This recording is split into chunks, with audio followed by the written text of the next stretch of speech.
mistake. One of you will fall before me. All right, starting off hot. It's the same compelling pitch you offered in your last game, sir. Do you see me as an ally or as a target? I like that. I like that a lot. I apologize. I was not finished. I just want to say this game is amazing. I've never seen that in my life.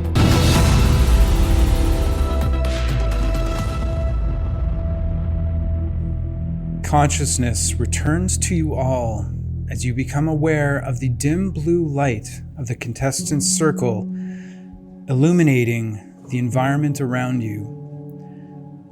As you look around, it is very clear now that there are a lot fewer of you than when you started. Things are getting very real for the contestants of Crucible of Fate as we begin round 2, episode 6. You hear the footsteps echoing across the floor as the figure of Thermghoul enters into the center of the contestants' circle. He looks up at all of you and then around to the eyes of truth, scanning each of you as he does a full turn, taking a moment to at least gaze quickly at every one of you. I imagine by now you are all being filled with a sort of excitement, some adrenaline. I bet your fight or flight instincts are kicking in, and as you struggle in your stasis, it should be very clear that flight is not an available option to you. It is definitely time for you to fight. I want you to think about who you could be facing here. Not only those that are shoulder to shoulder with you in the contestant circle, but the choice of 2 denizens of our little abyssal stair here. Zeb, our quaint little Sibriex, living deep, deep within the abyss, or Commander Suvek Avarian, a very capable military commander. Both of those should be filling you with an adequate amount of fear and pushing you towards easier targets, namely your fellow contestants. I also want you to think about where you will be fighting. Is it going to be the Gauntlet, which is a race to the end where 2 of you can escape to move on to the next round, and the rest of you will be forced to wage mortal combat against one another? Or perhaps you will be facing off in one of our unrevealed rooms. Plan accordingly. You have many options available to you. Will you choose the strategy of knowledge and visit the Archivist, where critical information could be acquired that could mean the difference of survival or death? Or perhaps you will rely on your gear and visit the gift shop, where once again I assure you every item in there can have a profound effect on your capability and ability to put an end to your other competitors. Maybe you will trust in yourselves, retire into a place of contemplation and preparation, trusting in yourselves and your own abilities to get the job done. Finally, maybe you will choose the road of allies and put your faith in other contestants to band together against the difficulties you are about to face. But keep in mind, not everyone is trustworthy down here. In fact, by now I hope you are all very much aware the only one you can trust is yourself. Either way, I encourage you to be bold. Take action. Seize the day. Do not sit back and let the game and the contestants decide your fate for you. For right now, there is a blank slate But I warn you, there are no do-overs. No replays, no second chances, and for 3 of you, this will be the last day of your lives. And if I have my way, and the Eyes of Truth get what they want, you will die spectacularly, colorfully, I hope. Perhaps lots of noise and spray and explosions. That would make me very happy. So now that my little monologue is out of the way, it is time to find out who our contestants for episode 6 of round 2 are going to be. A bit more focus is given to the contestants' circle as the light becomes a little bit brighter and we get a clear view of the contestants that are remaining. Oh, I had a good feeling about today. I gave Dregs the day off. I wanted to announce these names myself. Call it intuition or divination. I know today is going to be epic. And so, our 6 contestants tonight are going to be Dante Wolfhowl, Huron Tide Turner, Santiago Gamwell, Sergeant Gareth Halmar, Sir Barristan Bell, and Zorai. And at this point, all of you feel the magic that is holding you aloft, holding you in stasis, begin to dissipate as you are slowly lowered down onto the floor as the contestant circle fades away into the shadows, as the Fate's Hand Tavern, or at least a circular view of it, begins to take shape as you now find yourselves within the torchlight and stone and ancient wood that you are all so familiar with. I knew it, you see? I knew that what was written on this scroll and the names contained within were going to bring about an unforgettable reunion. For some of you, it has been a minute since you have been in the Crucible of Fate. I think for most of you, it has been quite a while. I hope you are not too uncomfortable up there in stasis, huh? Take a minute to get yourselves limber. Stretch it out, both mentally and physically. But let us remind our Eyes of Truth who you all are. It is time to introduce yourselves. First up, my old countryman, Dante Wolfhowl. And Dennis. Welcome to the show, Dennis. Yes, thank you. It's good to be back. My name's Dennis. I'm from New York. Been playing D&D for, I think, 8 years now.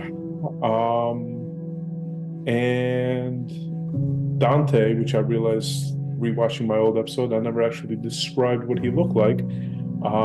So Dante is human, pale skin, platinum white blonde hair. He has yellow irises, nothing like animalistic, just instead of brown, blue, whatever, it's yellow. Wearing black armor. He has a shield with a bright letter M on it, and a warhammer on his, I guess, on his waist. And as he comes down, he's gonna, well, I guess I'll go in character. Oh, my neck. There him go.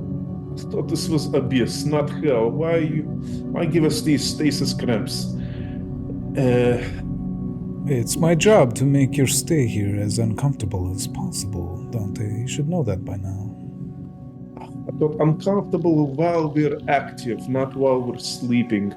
But listen, everyone.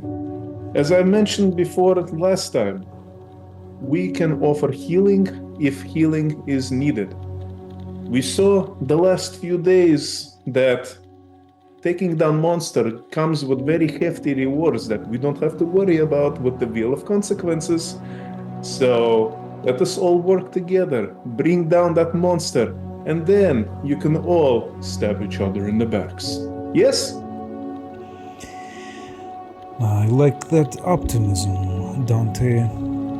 But as you are all aware of who you are up against, it is a pretty tough choice, and I don't want to be rude or doubt your abilities. You mortals are constantly surprising me, but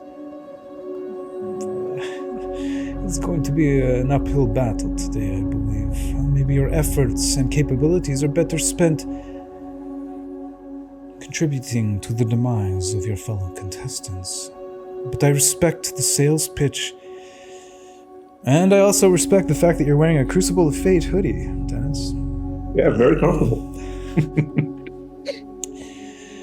Welcome back to the show, Dennis, and welcome back, Dante. Next up, we have Josh, who is playing Huron Tide Turner. Welcome back, Josh. If you could introduce yourself and your character, please. Thank you, Dave.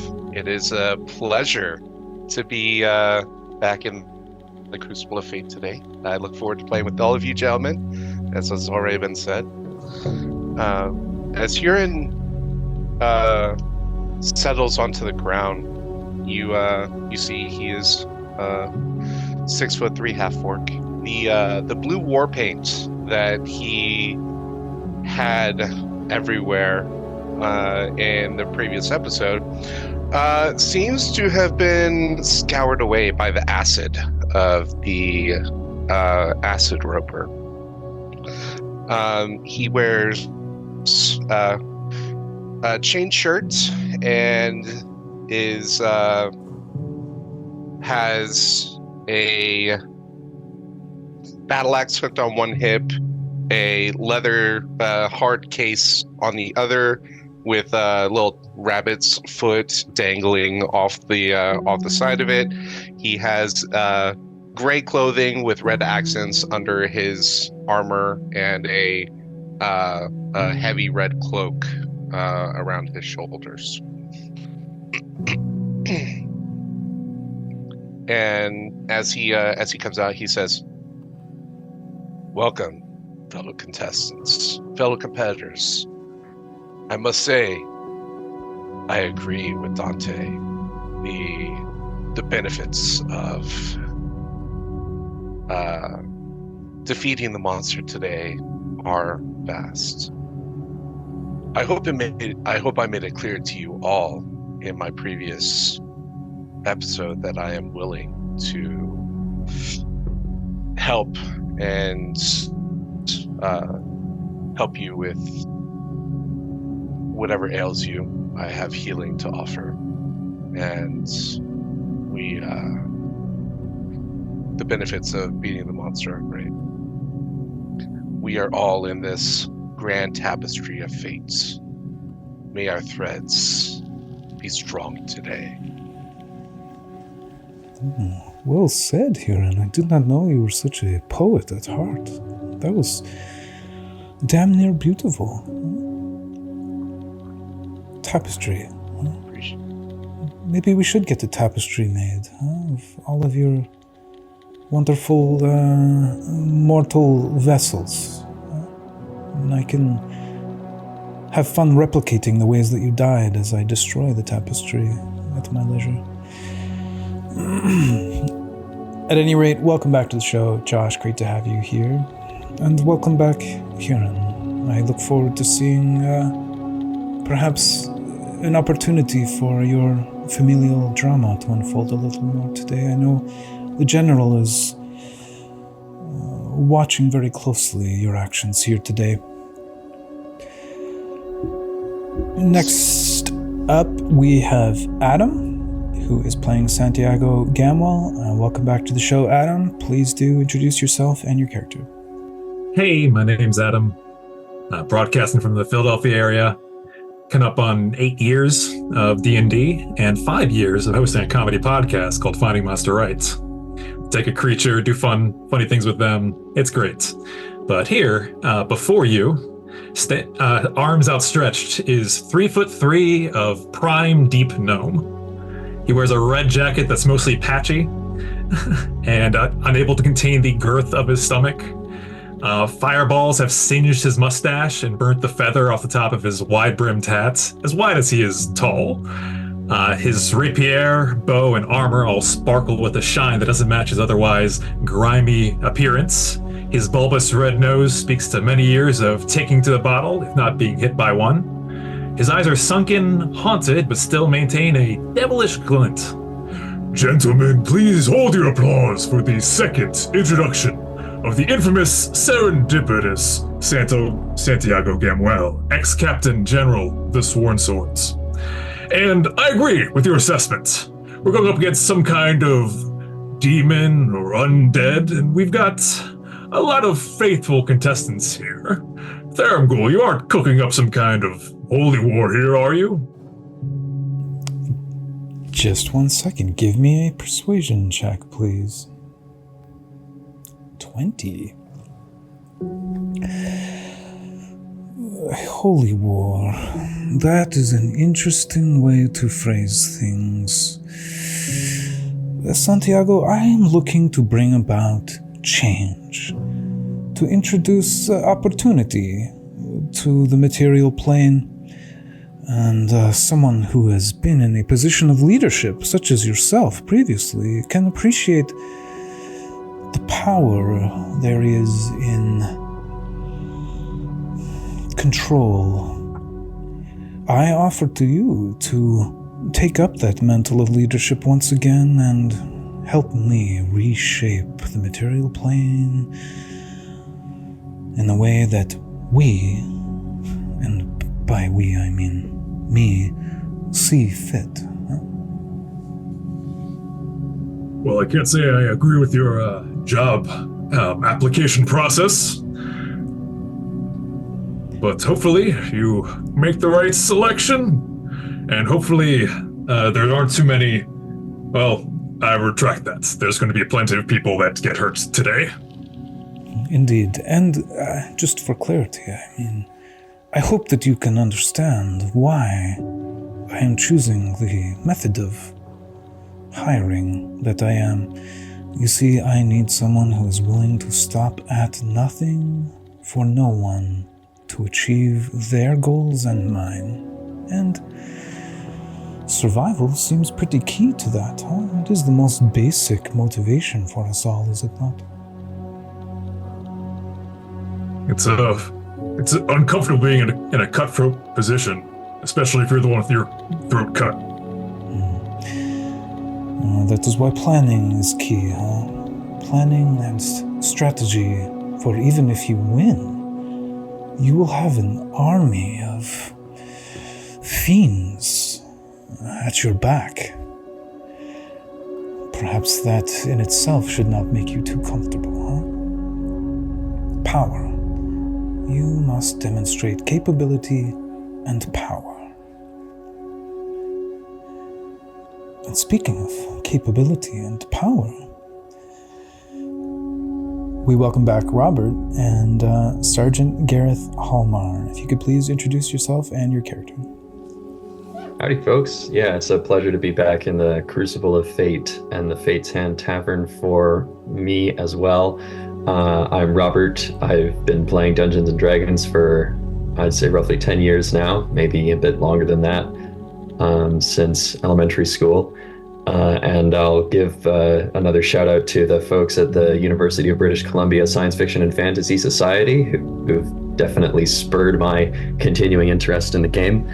I'll also say that in light of recent events, if by some miracle Sergeant Hallmar happens to survive the trials of the Crucible, I'll be asking David to send the prize money to the United Nations Relief Works Agency, because I think that's an important cause these days.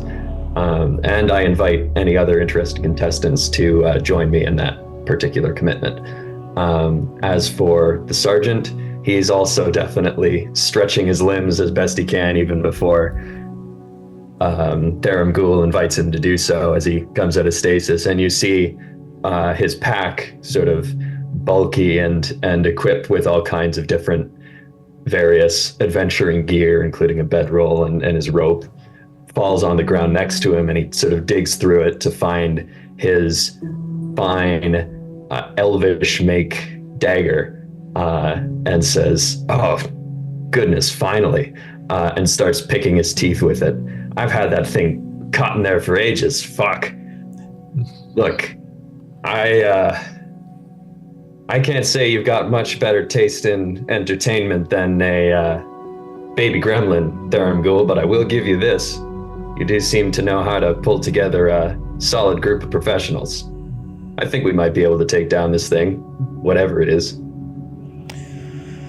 Oh, well, I certainly look forward to watching you try. It will be exciting either way. Believe me, I have no vested interest in our creatures overcoming all of you.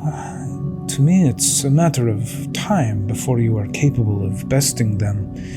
If you are able to do it here today, well, that would be a feat in itself, huh? That would be worthy of legends and tales told for the rest of time. We've seen others do it in this very same competition. I dare say none of us is any lesser than them. I would agree with you. You are all...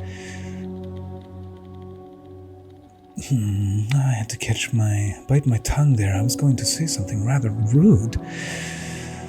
You are all equally capable, indeed. That is one way of putting it, Sergeant. Next, we invite John back to the show, who's playing Sir Barristan Bell. John, if you'd like to tell us a bit about yourself and Sir Barristan, please. Hey, I'm John, back from episode 3, from the Pocono Mountains in Pennsylvania. I'm excited to get back in here and play with everyone. Everyone looks awesome and ready to go. But Sir Barristan Bell, as he emerges from stasis, as you all see him, he's wearing his same silver and blue trimmed armor. He is an anointed knight. His hair during his first combat was kind of pulled back. His beard was a little bit trimmed. Now, as you see him, his hair is actually out of the tight ponytail. His hair is kind of hanging down to his shoulders. Beard's a little bit longer than it was before. He looks a little bit more ragged. But as he comes out of stasis, his armor gleaming in the dim light, he casts a determined look, searching out for Dante. He spots Dante amidst the shadows, and he looks over at him. He says, "Dante, my friend, we've survived the first round of the Crucible, but our journey is far from over. Let us stand side by side as we face whatever Dharam Ghul has for us, and we will do it side by side."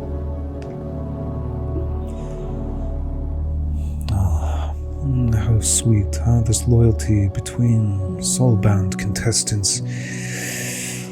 Oh, it'd be a shame if something happened to one of you, huh? Your very spirits would be broken. I don't want that to happen prematurely. I want to wait until your souls are trapped down here with us for eternity before they get broken. So I wish the two of you the best of luck working together. I'm very curious to see what alliances are in store for us here. Sir Barristan, good luck to you. And last but certainly not least, we have Sean back, who is playing Zerai. Sean, it's been a while. Welcome back to the show. It was an absolute pleasure to be here. My name is Sean. I live about 30 minutes northeast of Allentown, Pennsylvania. I am the producer, engineer, and editor for the recently million download surpassing Stardom Cast podcast, which is a podcast that focuses on Stardom professional wrestling. I mean, it's great to be back here. So thank you for having me. It's been a minute for sure. And, don't taunt the boss. Anyway, maybe don't. As he begins descending from stasis, you see what, if one word were to describe visually, it would be modest. You see a bald, bronze, tanned humanoid, about 5'9", thin build, coming down.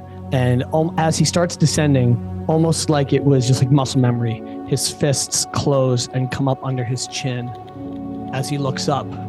And then when he hits the ground, he immediately sits down in a cross-legged pose and begins taking painting supplies out of his pack.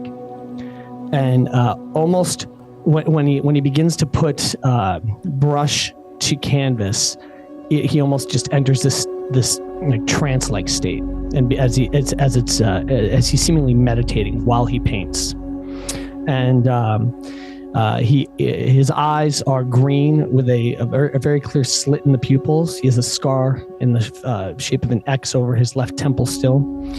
And he begins to suddenly speak, and he says, "As the sands of time trickle down to this moment of reckoning, I sit here before you, not just as a warrior, but as a seeker of balance. I find harmony amidst the chaos, and in the dance of combat, I glimpse the fleeting essence of life itself. For in this arena, where death's whisper looms, let us remember that every strike, every breath, is a testament to our existence, as Meridian has told me. So let us embrace the pulse of each passing second, for in the end, we shall all journey to meet our gods, enriched by the moments that we dared to truly live. I mourn those who have passed in the previous combat, but survival is everything, and I trust that Meridian will guide my arrow true."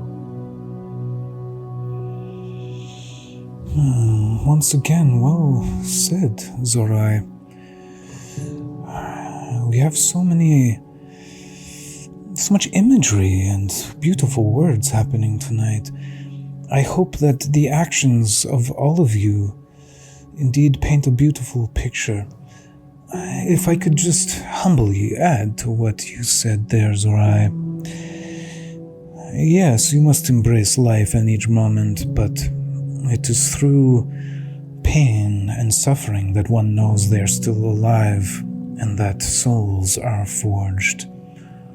So sure, I hope all of you appreciate every moment that our contestants will endure here tonight.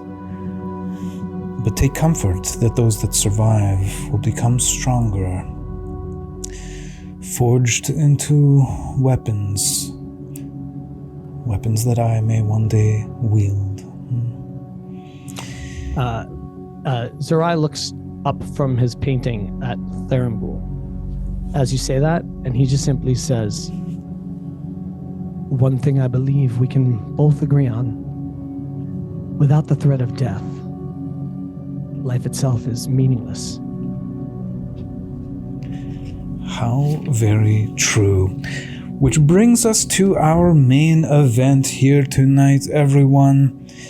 We are, I won't say running short on time, but let us move forward, huh? Before we get to our intermission actions, where we will all witness the planning and strategizing of our contestants here tonight, I want to be very open and honest with all of you with what is available in our gift shop, as these items could certainly mean the difference between success and failure for you all.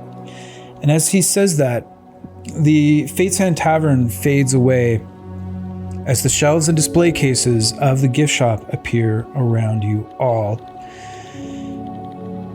In the display cases in Tier 1, you see, first off, the Amethyst of Enchantment. This is a polished purple stone, and for clarity, it provides +1 to attack and damage rolls for any mundane item. It also, any mundane weapon, spell focus, or holy symbol, and it does make any weapon that is imbued with it considered magical. Second item is the Agate of Defense. This is a polished red agate. It enchants any mundane item, armor, or clothing, and it provides +1 to AC if that item is being worn or held. In Tier 2, you all see this mote of energy, and as you focus on it, it begins to take the shape of various weapons that you were thinking about. This is a weapon of life stealing. You choose the form of the weapon at the time of purchase. When wielding it in combat on a roll of a natural 20, your target takes an additional 10 necrotic damage, and the wielder receives 10 temporary hit points as well. The second item in Tier 2 is a ring of spell storing. There are 2 spells stored within it. The wielder of the ring or wearer of the ring can cast these spells regardless of whether those spells are in your list or not. The first spell is Scorching Ray, and it has +12 to its attack rolls. The second spell is Slow, and the save DC is 20. In Tier 3, our most powerful items, the first one is a Garnet of Improved Defense. This is a polished maroon garnet. It too enchants any mundane item, armor, or clothing. It provides +2 to AC, and also provides resistance to a type of damage that would be critical to the monster of tonight's episode. That damage type will be revealed later, just because we don't want to give away what the monster is at this point. The second item in Tier 3 is a weapon of uncanny effectiveness. So in essence, this is a sword of sharpness. However, it can take the form of any weapon you want, and it can deal bludgeoning, piercing, or slashing damage. On a natural 20, it deals an additional 14 damage. It is considered magical. If you do roll that natural 20, you roll once again, and on another natural 20, you cut off a limb from the target. Keep in mind that you cannot cut off the limb of a creature with legendary actions. So, there you have it, folks. Those are the items from our gift shop for tonight. It is time now to determine the order in which you will take your intermission actions. We will start with Dante. 4. Oh, and just a reminder, you have your fate spheres. You all know how many you have. Those can be used to replace any one roll at any time. The only thing it can't undo is the recharge of monsters' attacks. Hiran. Santiago. 19. Sergeant Gareth Halmer. 15. Sir Barristan Bell. 11. Zorai. 22. All right, then it's time to start our intermission actions. Keep in mind, we're going in initiative order, one at a time, cycling through the order for your second one, cycling through the order for your final one. Good luck to you all. I am super excited to play some D&D with you folks. All right, Zorai, you're up first, huh? Quick to react. Tell me, what would you like to do for your first intermission action? Knowledge is power, Tharamgul. In this, I seek to speak with the Archivist. Very well. One moment, please. And at this point, you see Tharamgul and the Fate's Hand Tavern fade away, and suddenly you see the archway of the Grand Archives appearing around you. The large piles of bones on the left and the endless stacks of tomes and books on the right. You feel a presence within your mind that you know to be Abranga All, the archivist here. Before we get to the interaction with him, I need you to either make a persuasion or investigation roll, which will determine how much information you are able to glean. Let's see. Do I want to roll with a 0 or a -1? Terrible. All good.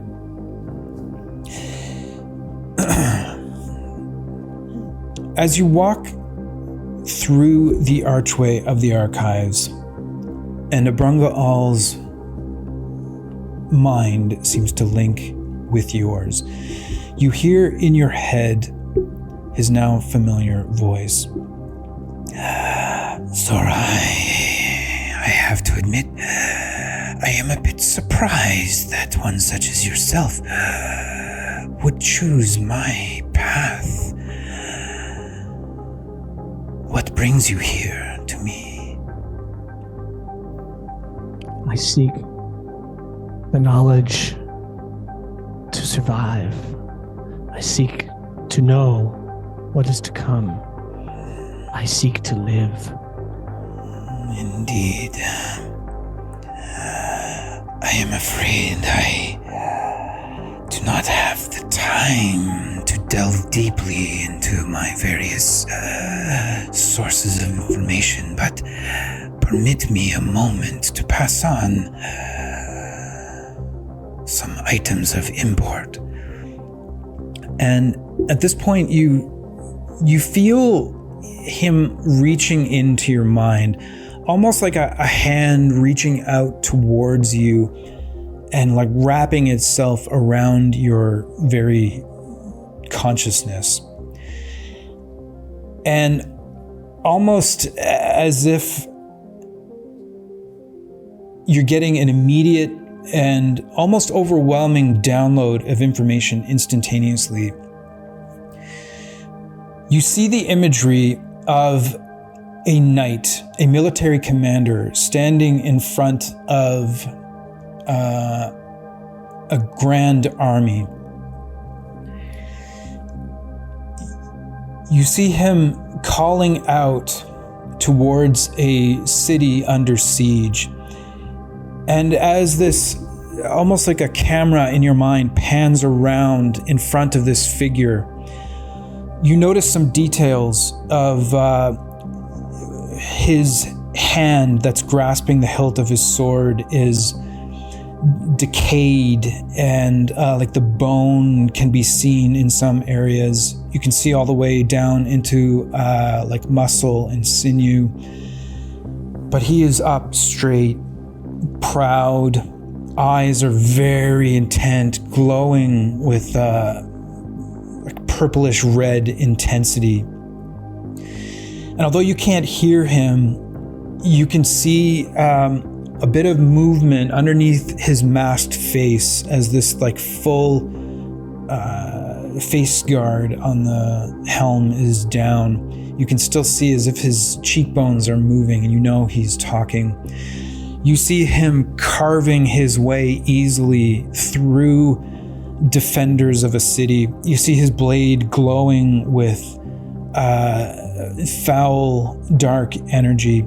You see him unleashing a massive ball of energy that seems to be made of fire and shadow as it destroys a hole through a wall and his army pours through. You also see him casting at various times in different battles these magical effects. You will be facing Suvek Avarian, champion of the Lost, Death Knight. And with this knowledge, you gain advantage against all attacks against him, and he has disadvantage on all attacks against you. I hope that this has been beneficial. I apologize for my abruptness, but I must be leaving you, Zorai.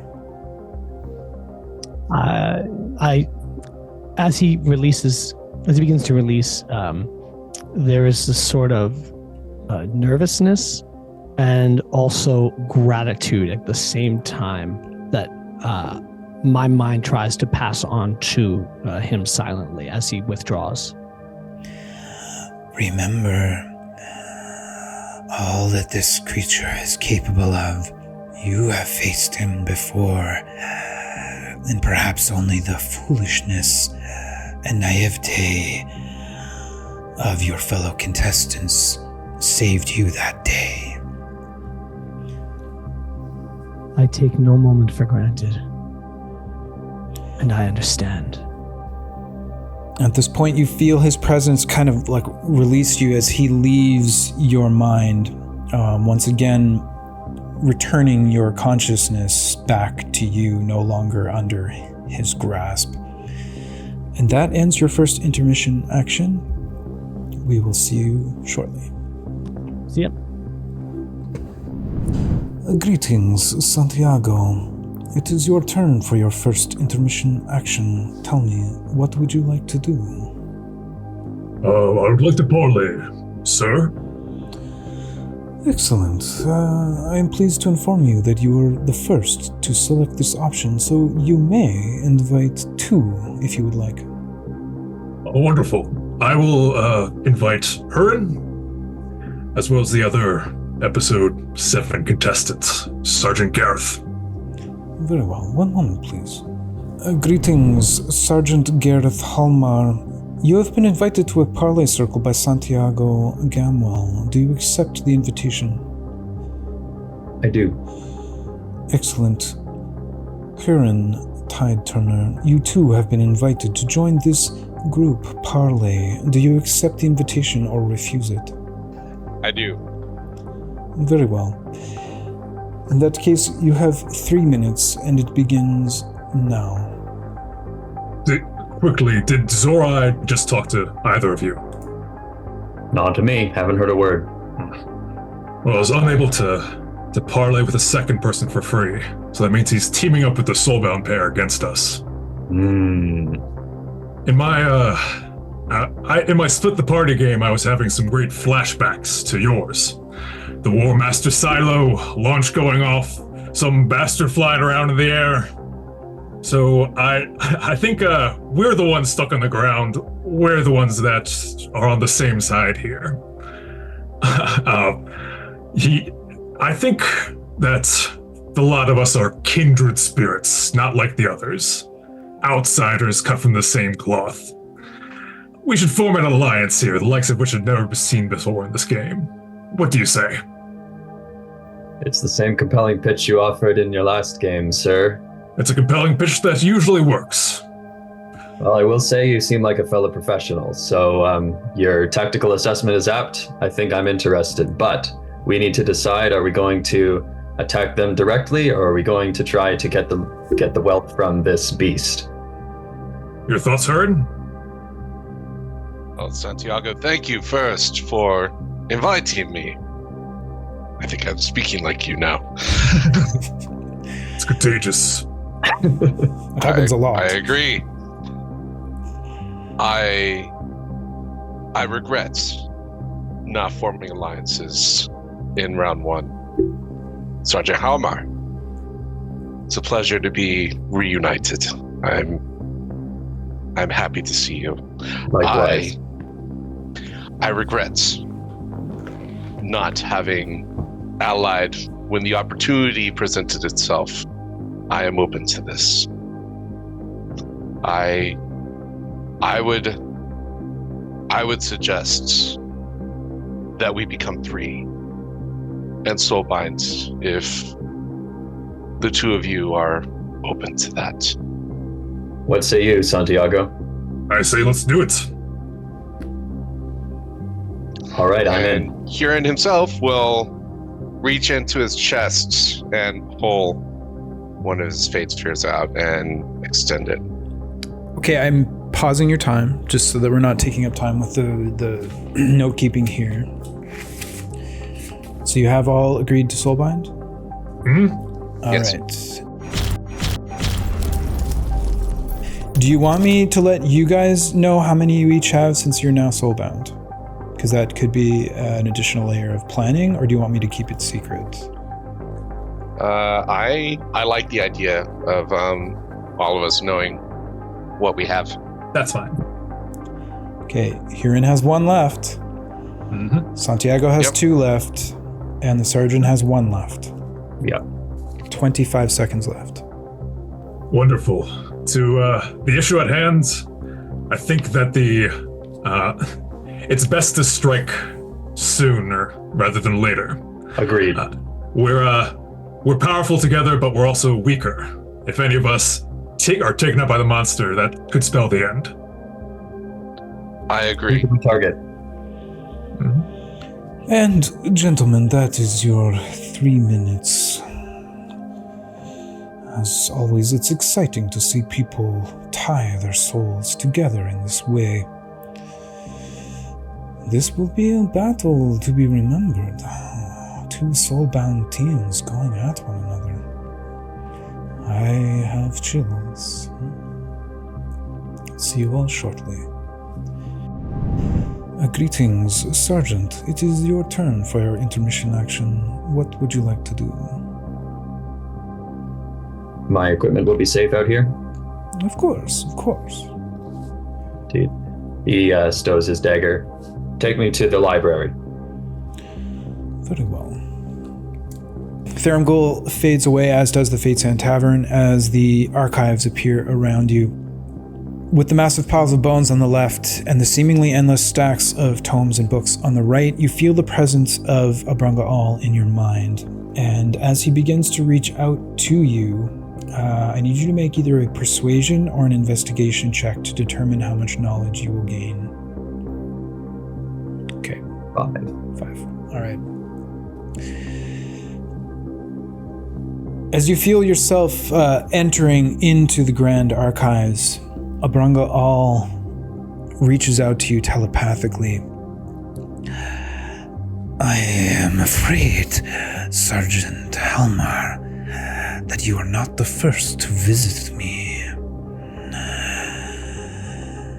So the benefit of being the first is no longer available. How can I be of service to you?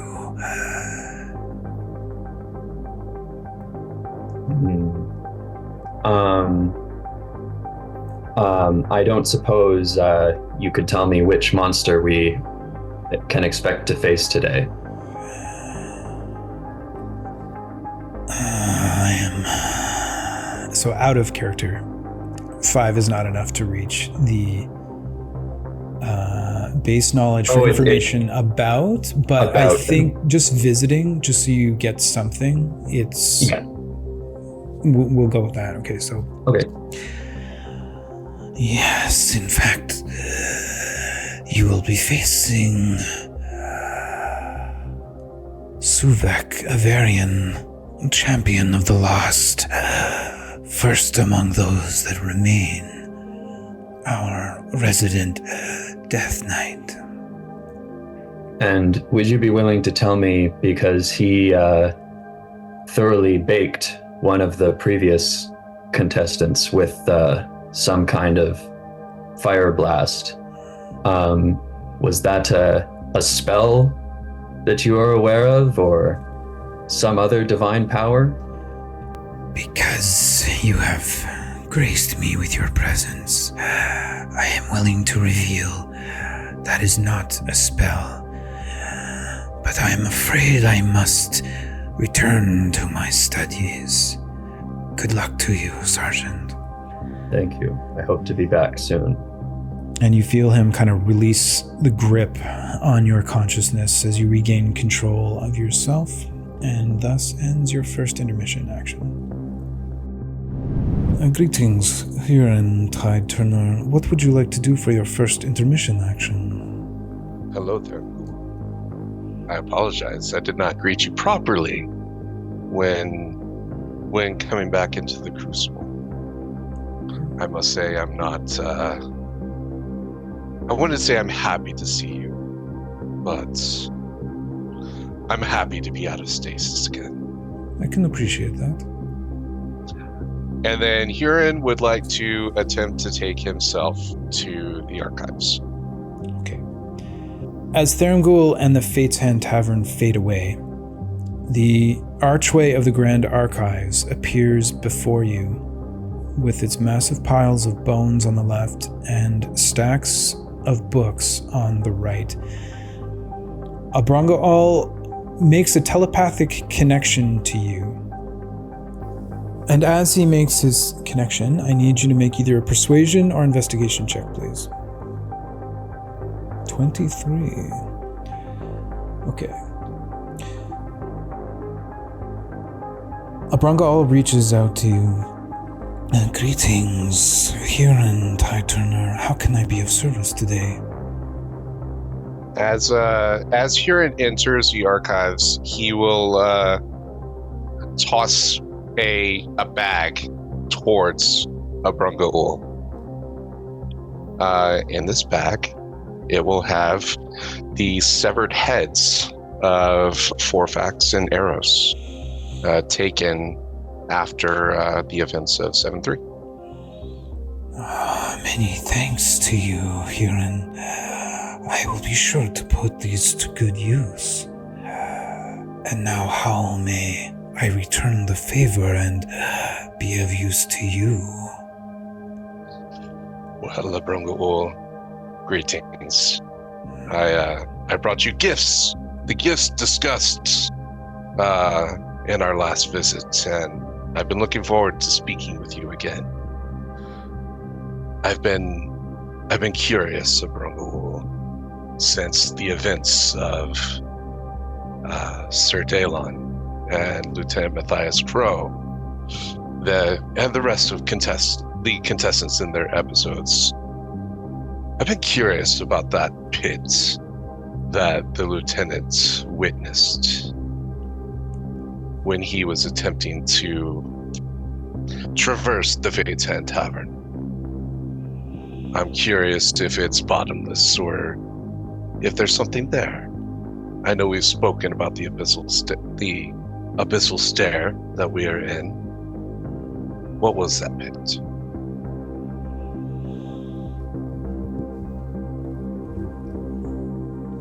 Okay, just for clarity, so you do have a tier 15 response I could give you and a tier 20.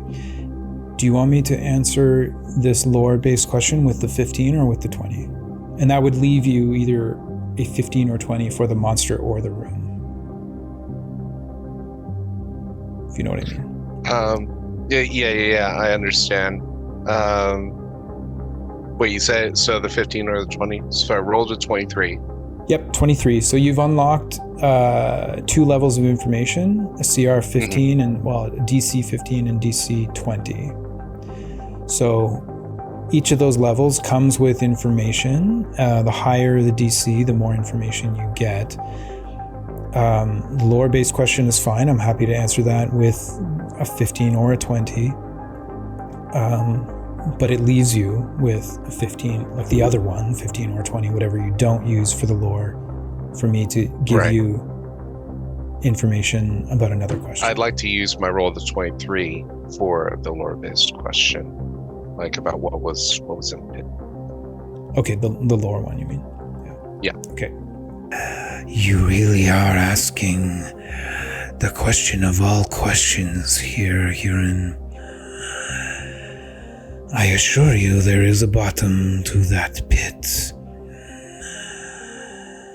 It was created by something not of Oriah, hammering through the atmosphere, smashing into the planet, and burrowing its way all the way to the core.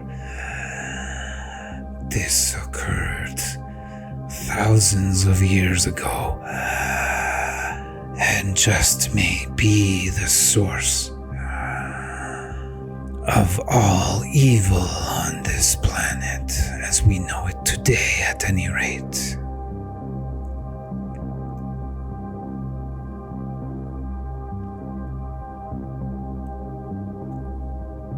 Well, that is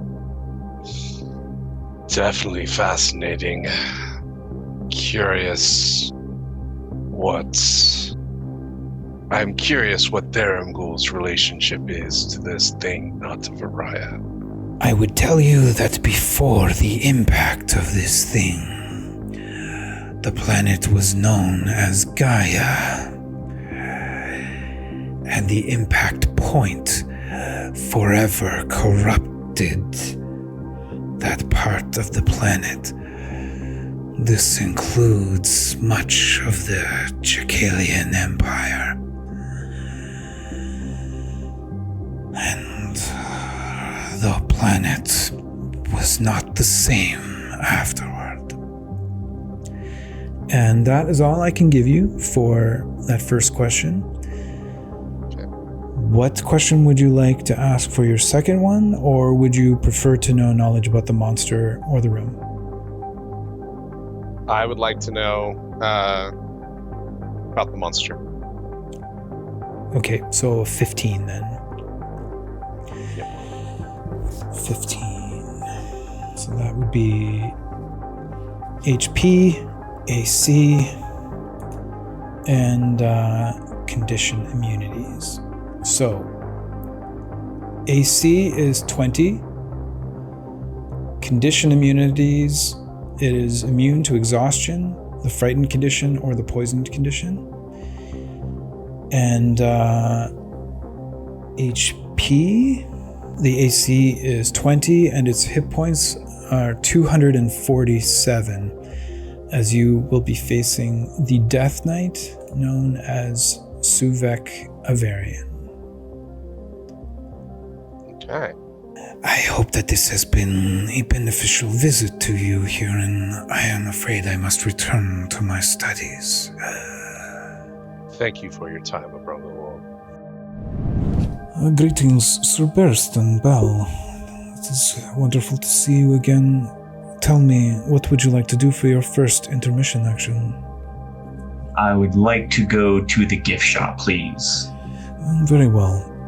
And as Theramgul does a bit of a quick turn, his red and gold robes kind of swirling around him, the Fate's Hand Tavern fades away as the display cases and shelves of the gift shop appear around him and around yourself. How can I be of service to you? What would you like to purchase? So last time I was here, I took kind of a beating with the tiered items. I'm not making that mistake again. So what I'd like to do is I'd like to sell my potion of growth. That would give me around 640 gold total. I would like to buy one vicious longsword for 350, one greater healing potion for 150, and 2 healing potions for 50 each, which would leave me with 40 gold. Very well. Is there anything else that we can do for you?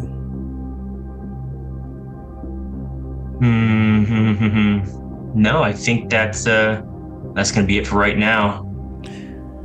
And not to pressure you, but you can see that none of the items have been taken. There are many advantages to be gained here, Sir Bereston.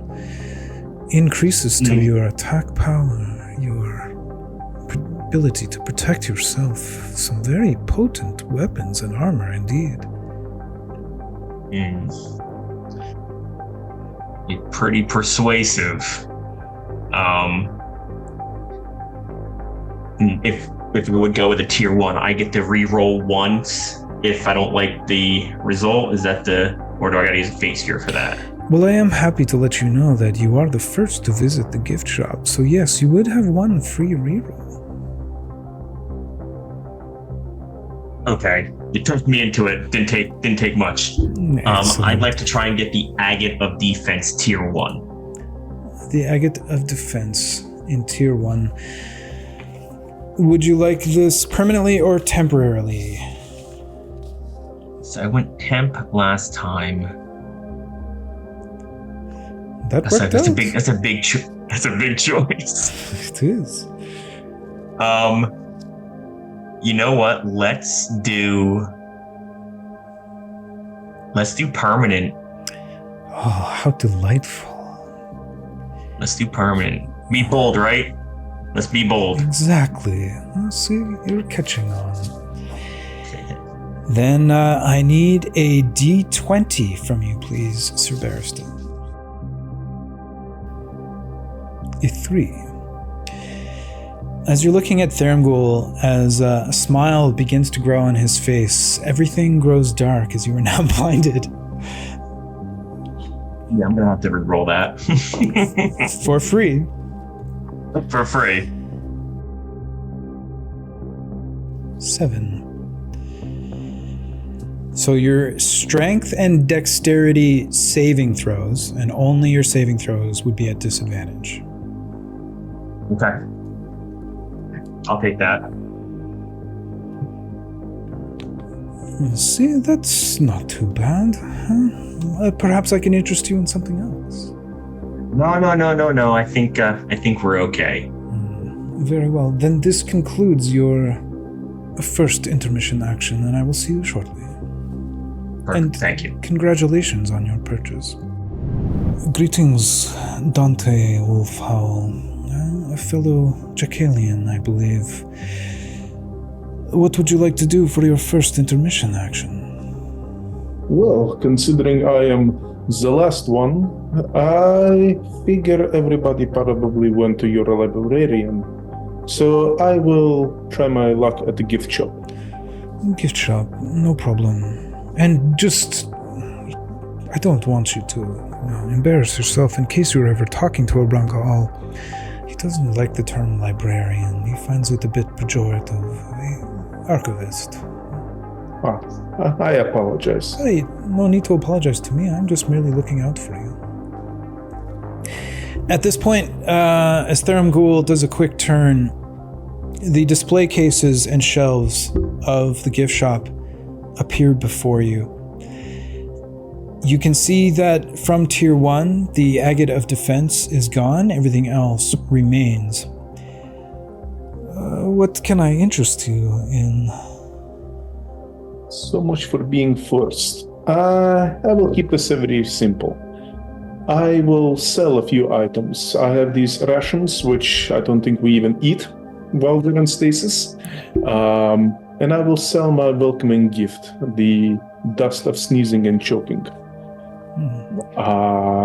And in turn, with the gold that I do have, I would like to buy a level 3 spell scroll of Remove Curse, as well as a level 1 spell rot tattoo of the magic missile. Okay, no problem. So, if you can just send me a breakdown of the prices and all that stuff, just so we can log it with the registrar. Sure. I certainly do not doubt your decision-making here, but that dust of sneezing and choking, and pardon the pun, please, is nothing to sneeze at. Pretty powerful item indeed, huh? Yes, but according to it, I have to throw it, well, in the radius of being inside of it.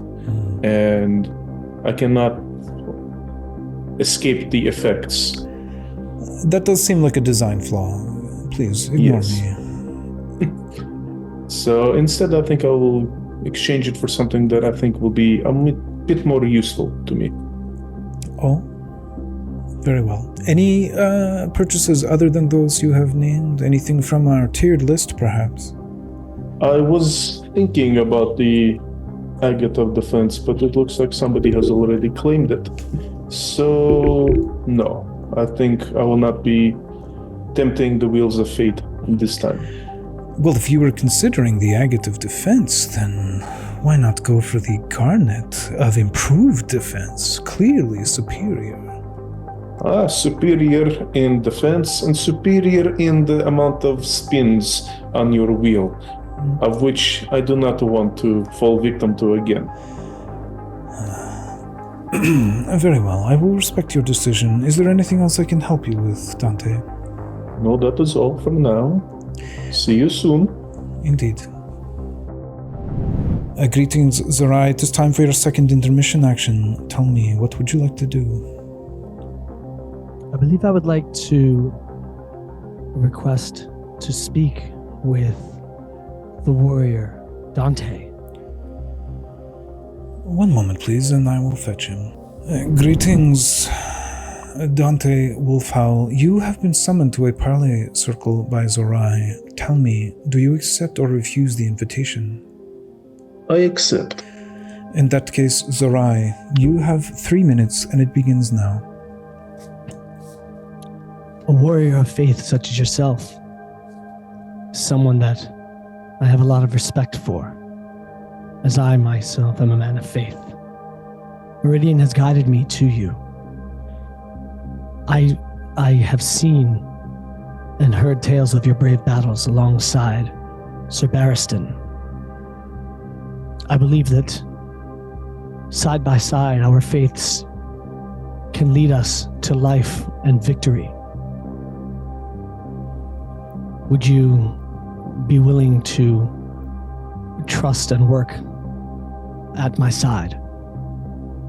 I have seen during the stasis of how you conduct yourself, and I appreciate the kind words. I do accept working together.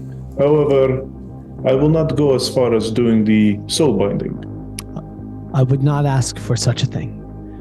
My soul is bound to my goddess, and no other. Very well. Very well. I look forward to working alongside you, trusting in our mutual faiths, and listening to your guidance and leadership when offered. I appreciate it. Yes. And I look forward to all the words of wisdom you can provide on the battle as well. Thank you. Please pass along my respect and commitment to Sir Barristan. I will do. There is a natural pause here. I'm picking up the social cue. You still have a minute, or are you finished? No.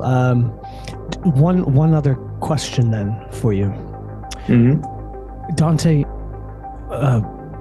given the other 3 opponents that we will see on the battlefield, do you have a strategy or a preference as to who you see as the biggest threat, there being the priority target when the time and opportunity presents itself? I believe the biggest target, if my memory and calculation serves me well when observing everyone else's fights, that Santiago, I think, has the most fate spheres. So he might be a big target. Aside from the rest, I don't know. Truth be told, I pay attention to very minute things. How people behave on the battlefield and what resources they spend are things I track more carefully than their actual abilities. I have to step in here, gentlemen. That is the end of your time. I hope you were able to successfully complete your business. But alas, this intermission action has come to an end. Thank you. Greetings, Santiago. It is your turn for your second intermission action. What would you like to do? I'd like to speak to the archivist, please. Very well, one moment. As Thermgul fades away, the grand archway of the archives appears before you.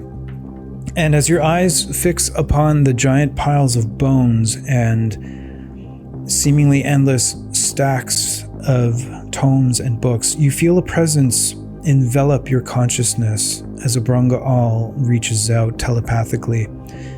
If I could ask you to please give me either a persuasion or investigation check, please. Okay, I'll make a persuasion check. 15. So that does unlock one question for you. So it could be a lore-based question, a question about the monster, or a question about the room. At this time, you hear, "Greetings, Santiago. What brings you to the archives?"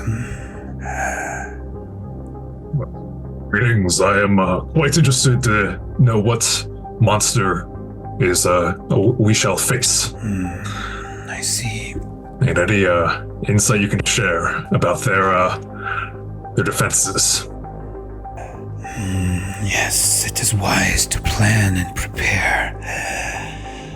Today you will be facing Suvek Avarian, commander and strategist, champion of the Lost, Death Knight. And with your roll, you would learn that his AC is 20.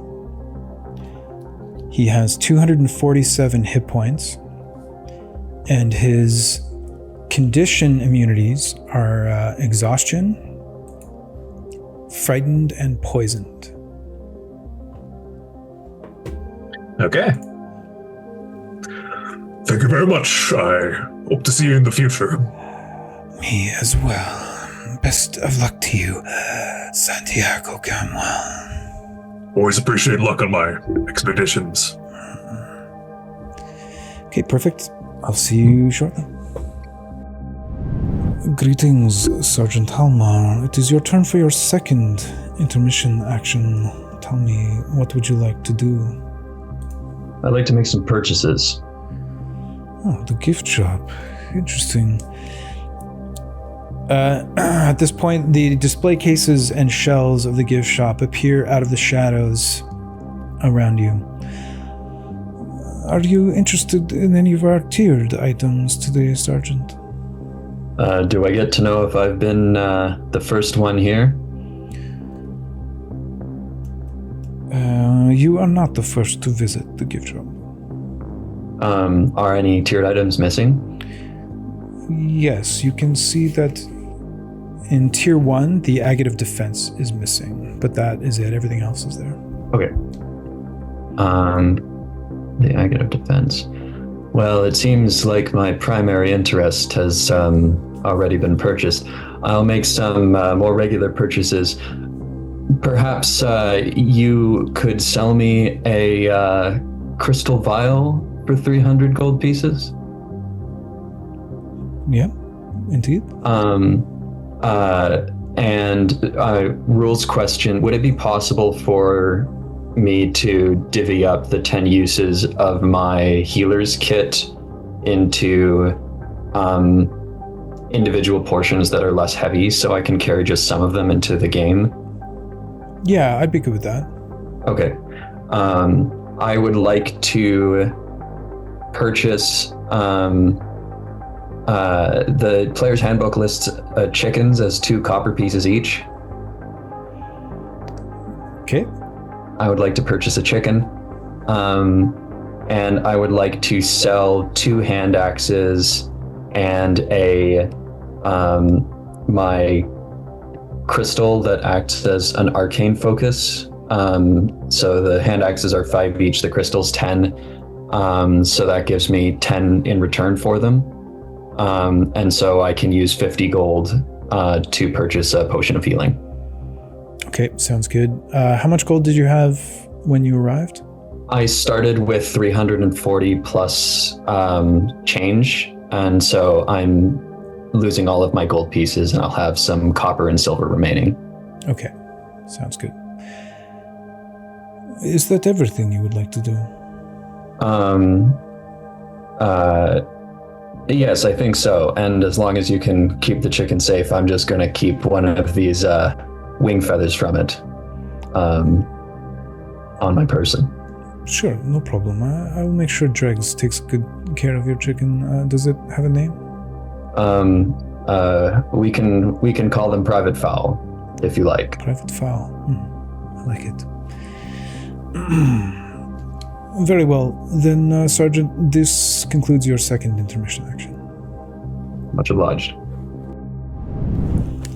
Greetings, Huron. It is time for your second intermission action, and we are going short on time. I apologize. What would you like to do? Huron will say, "Greetings, Tharamgul," and he will attempt to take himself to the gift shop. Right, at this point, the display cases and shelves of the gift shop appear around you. What can I interest you in here? What is left on the tiered items? Everything remains aside from the Tier 1 agate of defense. Okay. First of all, I would like to go to the mundane shop. Okay. And I would like to purchase How much gold do you have starting, just for clarity? I have 377 gold. Okay. And so I would like to first purchase a second level spell scroll of Warding Bond. I will then purchase a first level spell scroll of Protection from Evil and Good. Okay. So that's another 120 GP. Takes me down to, let's see, 300. I have 17 gold left. 17 gold, 9 silver. And that will be my purchases from the Monday in gift shop. Excellent. And any tiered items for you here? Well, damn cool. I would like the ring in tier 2. Okay. I would like the ring of spell storing in tier 2 and the garnet in tier 3. Which would you like to start with? Let us again rip off the bandage as before and go with tier 3 permanently. 8. Charisma and Constitution saving throws at disadvantage. Yeah, that's fine. Second roll. 6. Int and Wisdom saves at disadvantage. Oh my gosh. Well, I already have those at disadvantage, so from my consequences Okay, then of round 1. you're good with that one then? Yep. Okay, third roll. 10. -2 int. You accept these consequences? I do, Tangu. Then at this time I will ask you, do you wish to proceed with your tier 2 purchase? I do. Then I need another d20. Okay. Yeah, so 8 again, you're good there. And that was the intelligence, right? 8 is the charisma and con. Okay. Well, I already have disadvantage. I can't be more disadvantaged, so I'll take it. Okay, next roll.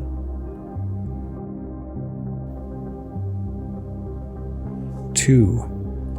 Poisoned. I will take it. Okay. Then in that case, you have the Ring of Spell Storing. If you can just check, I think that one might require attunement. But yeah, you've got Scorching Ray and Slow. Plus 12 to the attack roll on Scorching Ray and a save DC of 20 on Slow. But the Garnet of Improved Defense does not occupy a attunement slot. Excellent. I will see you shortly. Greetings, Sir Bearston. It is your turn for your second intermission action. What would you like to do? I would like to visit the Archivist. Very well. One moment, please. As the Fate's Hand Tavern fades away and the grand entrance to the archives appears, amongst the bones and endless tomes and books, you feel a presence reach out and envelop your consciousness. I would like you to do a persuasion or investigation check, please. 4. Very well. Just out of character, that doesn't reach the threshold for any knowledge from the room or the monster specifics. However, there's still something I can give to you here. Okay. Almost immediately, you feel the consciousness of Abranga all mix with yours, and you hear his voice within your head. Greetings, Sir Bearston Bell. I am afraid you have caught me at an inopportune time, but how can I be of service to you? I would like to know what monster, evil servant we will be fighting. You will be facing the Death Knight Suvek Avarian, champion of the Lost. First among those that remain. And out of character, that's all I can offer with a roll of 4. Yes. It's more than I thought I was going to get. Okay. Then I wish you the best of luck, Sir Barristan Bell. Greetings, Dante Wolfowl. It is time for your second intermission action. We are a little pressed for time. What would you like to do? I would like to go visit the Octavist. Very well. In that case, could I just get you to roll either a persuasion or investigation check, please? Sure. Come on. 7. As the... Yeah, go ahead. Sorry. No, I don't want to interrupt. No, Fate's here. I don't want to waste them on this. Okay. As the archway of the archives appears and the grand double doors are open, amongst the bones and the endless stacks of tomes and books, you feel the presence and consciousness of Abrunga All, and it sort of envelops your own consciousness like a shadowy veil. How can I be of service to you, Dante Wolfowl? You'll notice that given the communication going on with him, Dante's body is just a bit more rigid suddenly. Oh, I don't think Dante is here at the moment. Wasn't expecting to come out this early, but it is nice to be in some sort of control. I didn't want to be rude and address perhaps someone who wanted to remain silent. I did want to remain silent, but I do have some control now, considering Dante's experiences recently.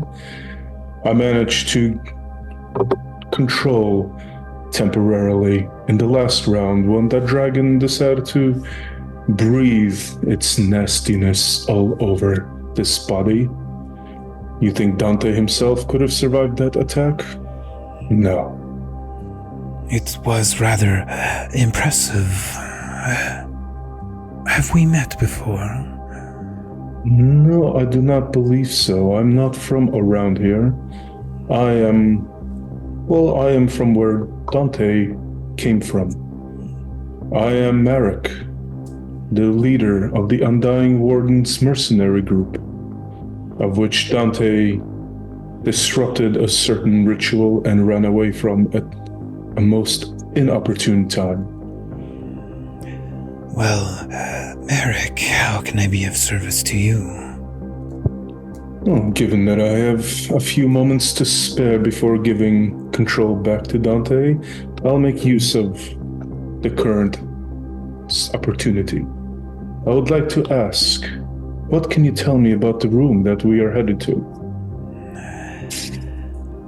I am afraid that I do not have such time to give you a lot of detail, but I am willing to reveal that you will be competing within the Gauntlet. Interesting. But I am afraid I must be attending to my studies. Good luck to the both of you. Thank you. Hopefully we shall meet again. I look forward to that, Merrick. Greetings, Sarai. It is time for your last intermission action, and I am afraid we are extremely pressed for time. How can I be of service to you? Yes, Therum Ghoul. I believe at this time it might be in my best interest to have a conversation with Huron. Very well. I will fetch him for you. Thank you. Greetings, Huron. You have been summoned to a parley circle by Zorai. Do you accept or refuse? Well, I accept. Very well. In that case, Zorai, you have 3 minutes and it begins now. Greetings, Huron. It is a pleasure to make a formal acquaintance here with a man of magical mystery and faith, all the same. As I too am a man of faith. As we embark on this journey together, I find myself pondering the bonds that form between us in the heat of battle. Have you found yourself aligning closely with any of our other companions, or do you see us as equals in the pursuit of our goals? Well, Zerai, I find myself simply wanting to survive. I do have people that I am friendly with. I desire to beat this thing, this Death Knight, this abomination. And I would help you in this goal. Should we succeed in defeating this vicious adversary, do you see me as an ally or as a target? I would be frank, Zerai. I have soulbound with another contestant. And I respect this. But that does not necessarily mean I see you as a target. If there's one thing that Meridian has always preached to me and told me, it is to respect honesty. And I respect your honesty, and I appreciate you sharing this with me, and I share the same value.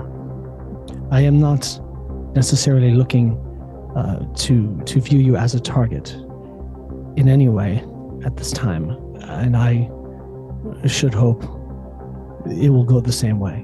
But I believe that together we can take on this adversary. That is my goal, Zerai. My goal is to defeat the Death Knights. If you haven't spoken with the Archivist, that is what I will share with you. I appreciate this. I wish you nothing but Godspeed and faith. I'm sorry, as you were. Oh no.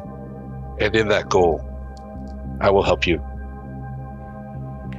Until such a time comes. And that is your 3 minutes. I must be very punctual, for there are only moments left before we broadcast to the Eyes of Truth. Good luck to both of you, gentlemen.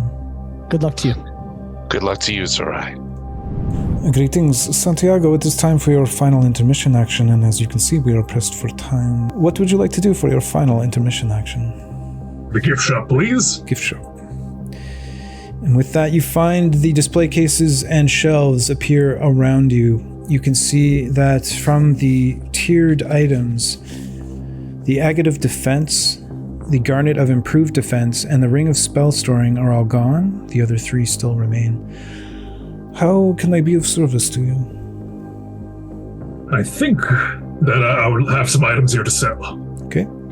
A bunch of mundane stuff, taking up weight in my backpack. Crowbar, hammer, hooded lantern, oil, pittance, rations, rope, water skin.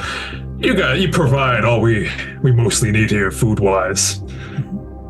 I'm going to purchase a potion of growth.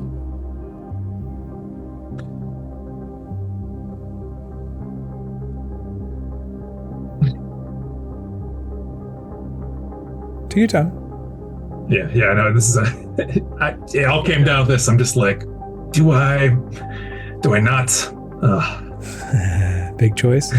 Okay. From the gift, the amethyst. Yes.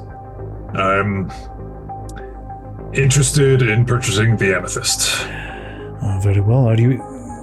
I'm glad to see that you are struggling with decision. That does bring me untold joy.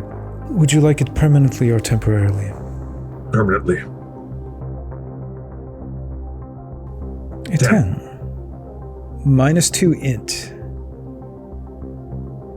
I think it's a fair price to pay. Yeah, books are overrated. So in addition to that, I would like to purchase 1 potion of greater healing and 1 potion of vitality. No problem. And before I leave, I'd like to down the potion of growth. Done. Okay, so you are now large? I believe small sized to medium sized. Okay. Yeah. And the last piece here is that I have to that leaves me 470 shy, so I'm selling my +1 rapier. I'm going to put this agate agate onto my dagger, Very making it a +1. And yep, he grows double his size. excellent. Anything else I can help you with, Santiago? Nope. Time to play with the big boys now. Very well. I will see you shortly. Greetings, Sergeant. It is your turn for your last intermission action. We are short on time. What would you like to do for your intermission action? Well, I've gathered my information, I've gathered my supplies. I need to get prepared. Prepare action. What would you like to do during this time? 2 spells. You ever heard of a sergeant without a squadron, Thurmgul? I have not. Neither have I. I cast Mirror Image so that there are now 3 copies of the sergeant standing at attention, and I use the vial I purchased. I pluck a nose hair to induce some tears to go into the vial so I can cast Summon Shadow Spawn, and that will produce a humanoid figure with sort of crab pincers and knightly armor, plate armor. I'm using the Despair option that gives a speed reduction to creatures nearby for the spell, and that will produce a squadron of 3 copies of the Sergeant plus himself, Private Fowl, and Thurmgul meet Private S. Nice to meet you all. What's the range? I'm going to use this gargoyle-looking figure for your... Okay, yeah. For the Despair mode, any creature other than the caster that starts its turn within 5 feet of the spirit has its speed reduced by 20 feet until the start of that creature's next turn. Wow, okay. Cool. We'll probably have to announce that when you get in as well. Is there any other preparations you'd like to make? No, that's everything. Okay. As I said, I have 1 use of the healer's kit in my pouch along with my other components, including the feather. And in the time between this preparation action and the entrance to the portal, the sergeant provides a briefing for the squadron on the situation and Operation Prism, which is about to be undertaken. Excellent. Okay. Wicked, and I'll see you just in a moment with everyone else. Excellent. Greetings, Huron. It is time for your final intermission action. What would you like to do? Hello again, Thurmgul. I would like to use my 3rd action to prepare. And what would you like to do to prepare? Huron will begin by removing his armor and say, Thurmgul, may I trouble you for a stand for my armor? No problem at all. And he'll place the helm of transportation on the head, take off his chain shirt, everything, put it on. Out of his pack, he'll take a mortar, pestle, and small pouch of flowers and herbs. He'll sit on the ground and place the mortar in between his feet and begin grinding the contents of the pouch, add some water, and create a bright blue paste. As a young child, I knew that I was destined for leadership, and he'll start making patterns on his chest with the blue paste. But that was ripped from me by the Many Spears clan, and I'd like to message the sergeant and Santiago. Okay. Maybe if you can go ahead and message them after we're done, because I still have 2 people to go after you, so you can send the messages. That's fine. Basically, well, I wanna message them, and I'm going to twin cast protection from evil and good, and from my spell scroll. I will be targeting myself, and then whichever one is going to take the boon of protection from evil and good. And then I will also be casting Warding Bond from the scroll. Just straight cast. Okay, and the first one you cast there, sorry, what was the first spell again? Protection from evil and good. Okay, and that's concentration? Correct. That will be concentration, and then Warding Bond will be is just cast. Okay, and who are you casting that on? And that's why I want to message the sergeant and Santiago. I wanted to kind of see which of them want which benefit. Okay, just because each one. Once you know, just message me and let me know. Okay, so I will cast those spells, and then I spent years under the harsh whips of those wretched creatures, mining for them with my bare hands until my powers erupted out of me. I now find myself in a new hell, but with new friendship and allies I did not have before. Together we will do our best to tear down the shackles that bind us. And we will escape this place, this hellscape that you have created there, Ghoul. Someone will. Greetings. It is time for your final intermission actions, Bearston. What would you like to do? I would like to parlay with Dante. Just one moment, please. Greetings, Dante. I trust that you would accept a parley from Sir Bearston, yes? Imagine the awkwardness if I said no. Indeed. Very well. Proceed, gentlemen. You have 3 minutes. Dante, what how goes it so far? Well, the experience with the archivist brought no fruit. I only know that we're going into the Gauntlet, which is better than if it was the other option, because at least we've seen the Gauntlet before, so we know we just have to go for the finish line. And I did find out it is the Death Knight. No more information, but it is the Death Knight. Lovely. I'm sure Surai is thrilled about that. He did talk to me and wanting to team up, not as far as soul binding, but to have each other's back, and asked me to relay it to you as well. So it appears we have our 3-man team. I like that. I like that a lot. That gives us definitely an advantage, unless all the other 3 also joined. I think, something I should let you know is I did take an item from the gift shop. I wasn't going to, but Thurmgul is a very persuasive person.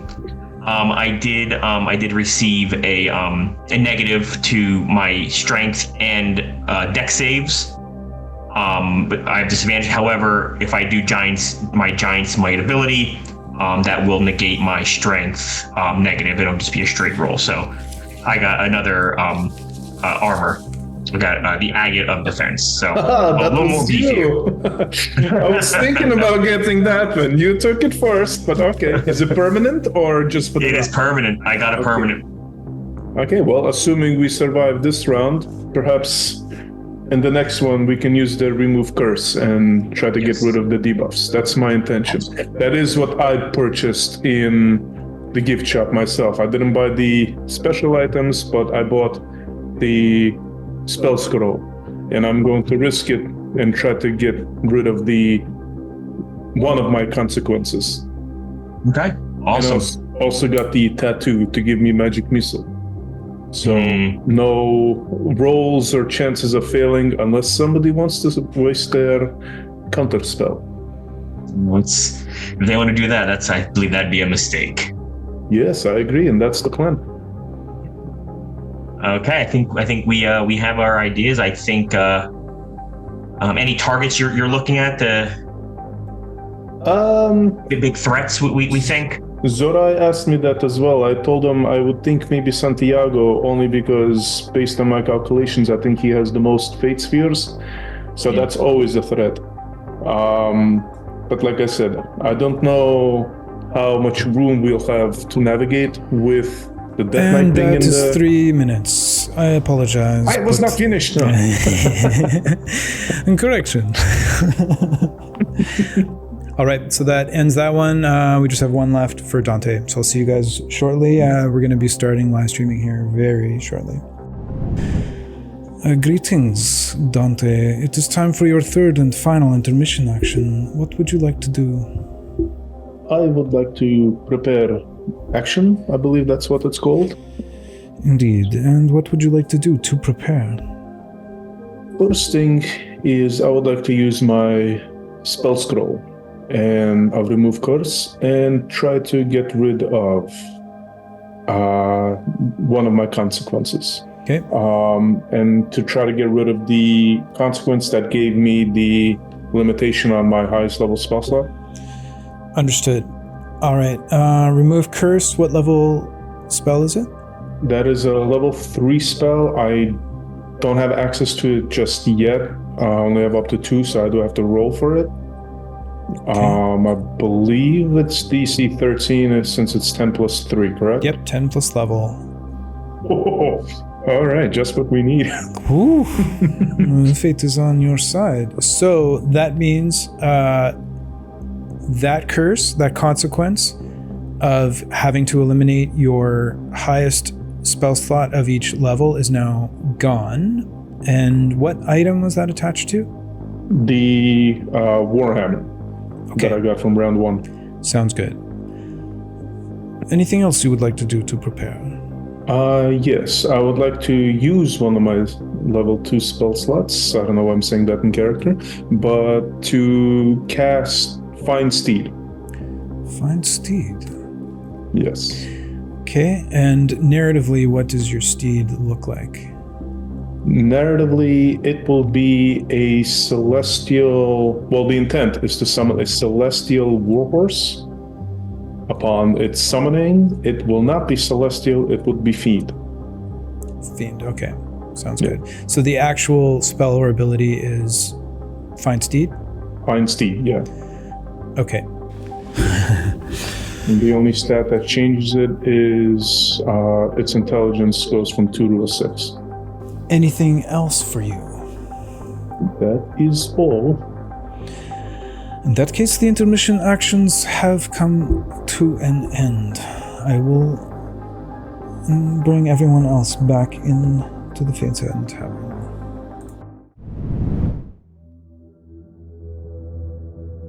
So as you all return from your various intermission actions, Therangul just kind of does one of these. And you hear as he's floating away, you hear his voice say, "Come now, everyone. Our time is quite short. Let us not dilly-dally." And almost immediately, you kind of feel yourselves shift a bit within the abyss, and you're standing in front of this one gate that is now, I won't say lit up, but active, as there are these wisps and tendrils of shadow that are emerging from within. You can see that you are within the gated gallery, and you all kind of form a semicircle around this gate. At this point, Thermghoul turns to all of you. This is it, everyone. Once you go through the gate, there is no turning back. You only return if you are a survivor. Don't hold back. Be bold, be decisive, and make sure you are the ones with a firm grip on the reins of your fate. Don't leave it to chance or to anyone else. At this time, we're going to roll our initiative. This will be the initiative for combat or within the encounter. So I will start with Dante. Okay, so a 10. I'm just going to make sure that got registered. Let's go with Huron. Perception check for 8. I know I need to log that one. Santiago. Natural 20 for a 26. Someone is rearing to go. Yes. I told you guys. Pretty spry for an old timer, huh? Okay, Sergeant Helmar. I would like to use one of my luck points to give myself advantage on this perception check. Okay. 22. 22. Paid off with that natural 1 there if you hadn't have used advantage. Sir Barristan, also going with perception for a 25 natural 20. Exciting stuff here. I would like to use a fate sphere to make him re-roll that. Whoa, all right. Oh. Getting into it in the Yowza. pregame, which means we need Sir Barristan to re-roll the perception check for initiative.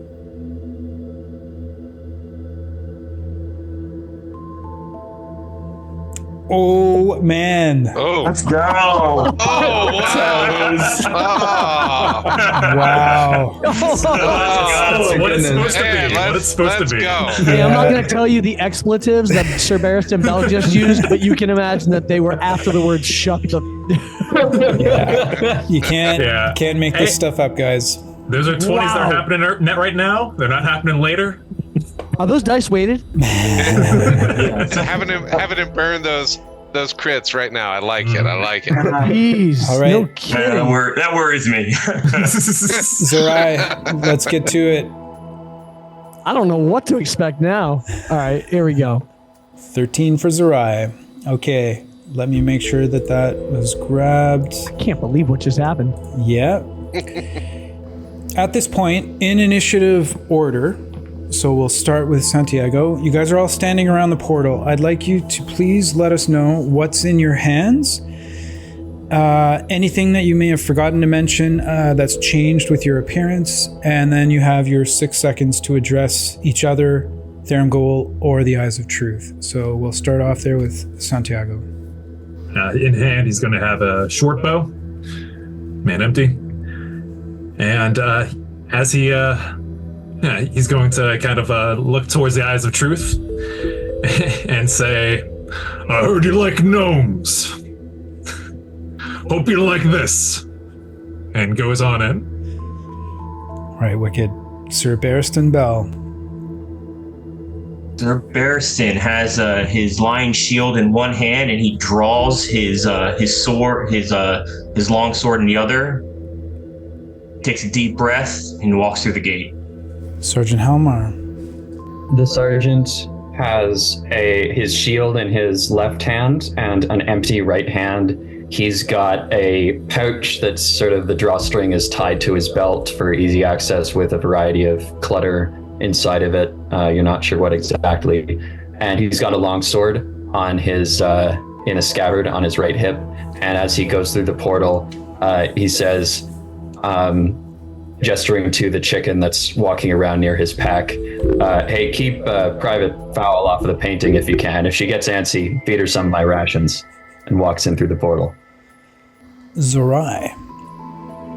Zerai packs up his painting supplies, etc., sets them in the pack, sets it down. It takes a deep sigh, reaches onto his back, takes his longbow, kind of like tightens up his shoulders, and just steps through the portal. Dante. Dante will just mount his steed, get settled into it, twirl his warhammer into one hand, and just, whatever that action is called when you tell a horse to go forward, and we'll go right through the portal. Okay, just one clarification though. We kind of already established with summoned steeds, you still have to go through the portal separate, so you have to do the mounting in-game. Oh, okay. Yeah. Okay.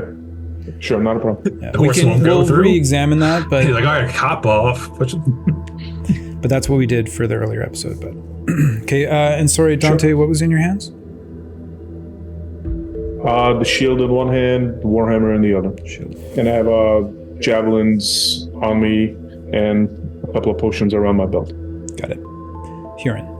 I'll stride toward the gate and say to Thavern, as it has been before, so it will be again. I will see you at the end of this. Now, the only question is which threads of fate will hold and which will break. I look forward to seeing which threads do indeed break and how tattered this little picture gets. Good luck to all of you, gentlemen. I will see you on the other side, one way or the Apologies. other. I have shield. I apologize. Yep. Go with what you were saying. I forgot. I have a shield and spell focus. Shield and component pouch. No problem. Shield and focus. With that, you all step through into the portal and you feel the shadowed hands grab onto you tightly, pulling you towards an unknown destination. Well, known to some of you, I should add. You feel the reality kind of open up underneath you as you emerge from the portal high above the battlefield. As you are looking at the Gauntlet, starting line of this little race is a little packed, as you can see, that large circle being the mount of Dante. I'll just go through the characters here. I know it's a bit jammed up, but obviously you can ask any clarification questions you need to. But in targeting order, as well as showing you the mini, we have in position number 1, Dante Wolfhowl, right here. Position 2, we have Huron, here with this, monk-like mini, not necessarily replicating his class. Position 3 is Santiago Gamwell. I had given a halfling mini, no longer appropriate. Apologies to Santiago.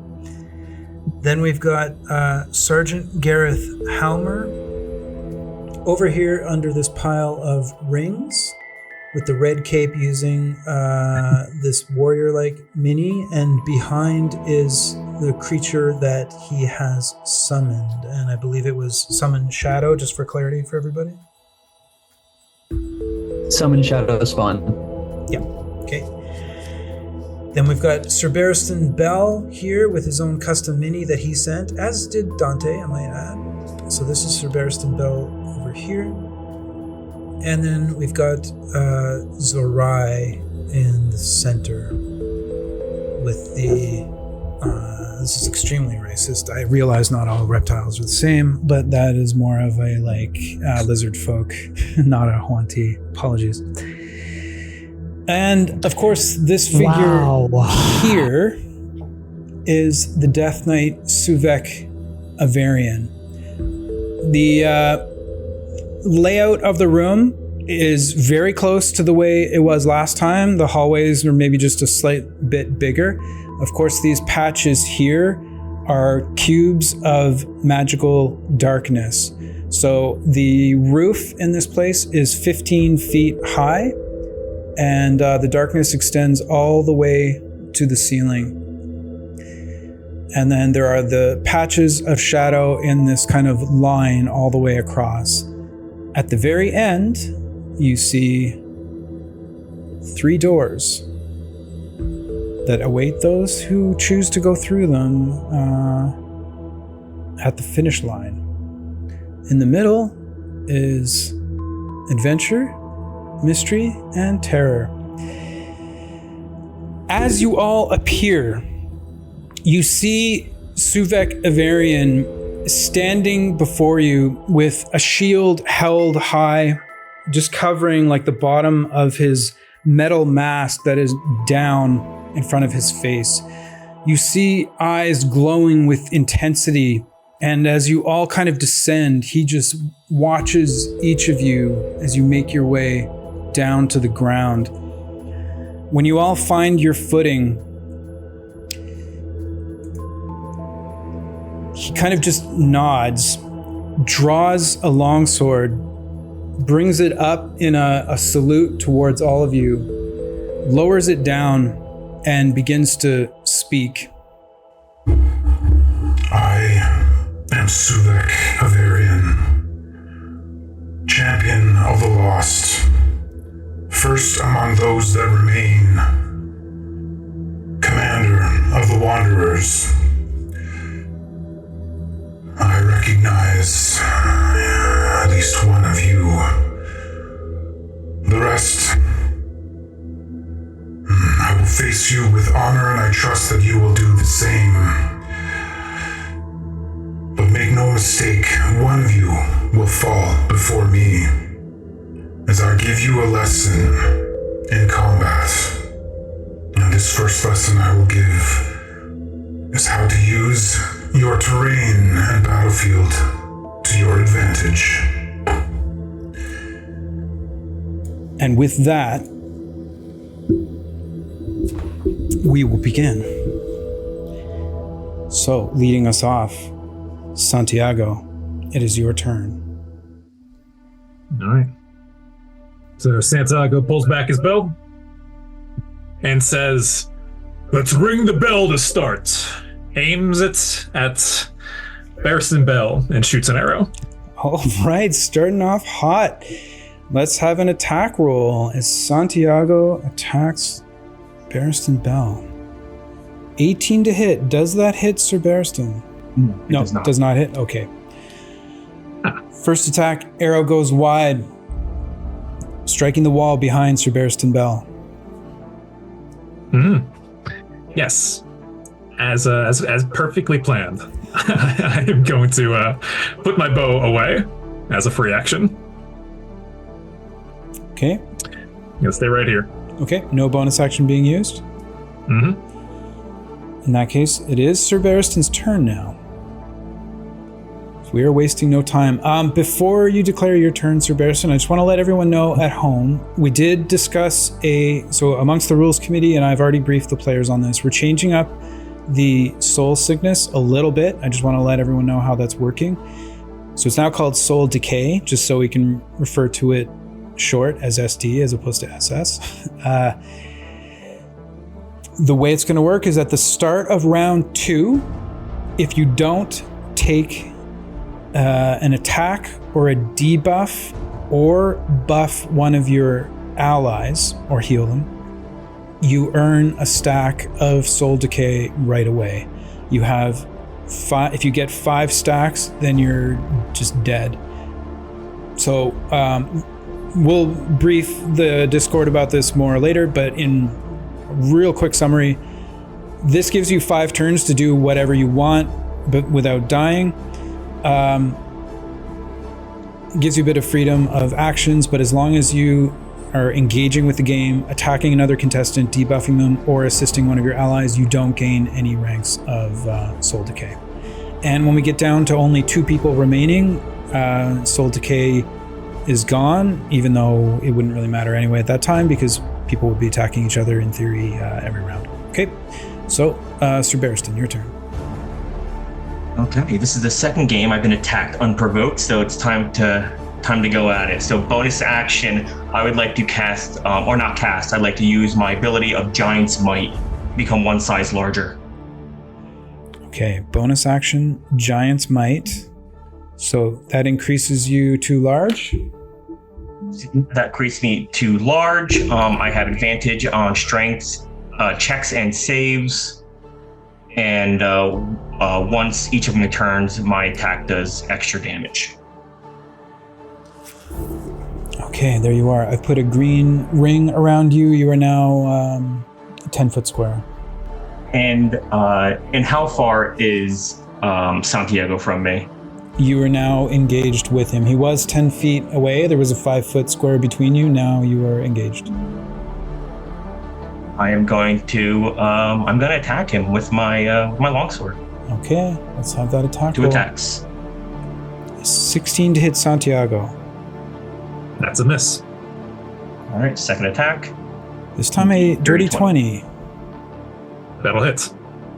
All right, so damage to this is going to be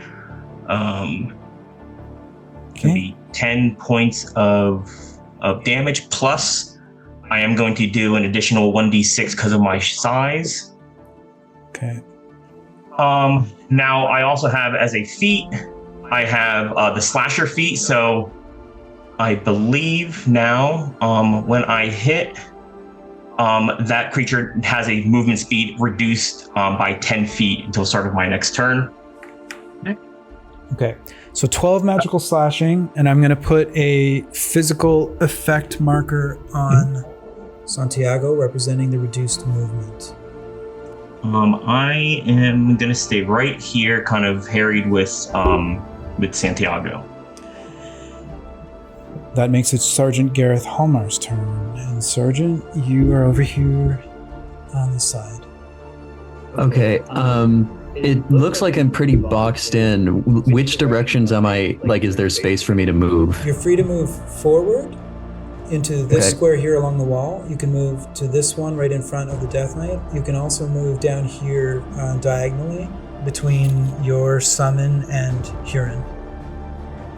Okay. Am I engaged with the Death Knight right now? You are not. Okay. I would like to move to the last space you mentioned, next to the Shadow Spawn. Right down here? Yeah. Okay, no problem. Yeah. I'm just going to move your rings real quick. And place you... I'm going to move the walls here, guys, just to give a bit more freedom to move the minis around. So you're in that square, and I'll put your rings behind you. Okay, sure. I target Cerberistan with a pair of Eldritch Blasts if possible. I don't know if Santiago being in the way would have an effect on that. No, you have a straight line of sight, and he would only provide a bit of cover anyway, so you'd still be able to target. But he doesn't provide cover. It's Okay. 15 to hit. I don't think that hits. Okay, second blast.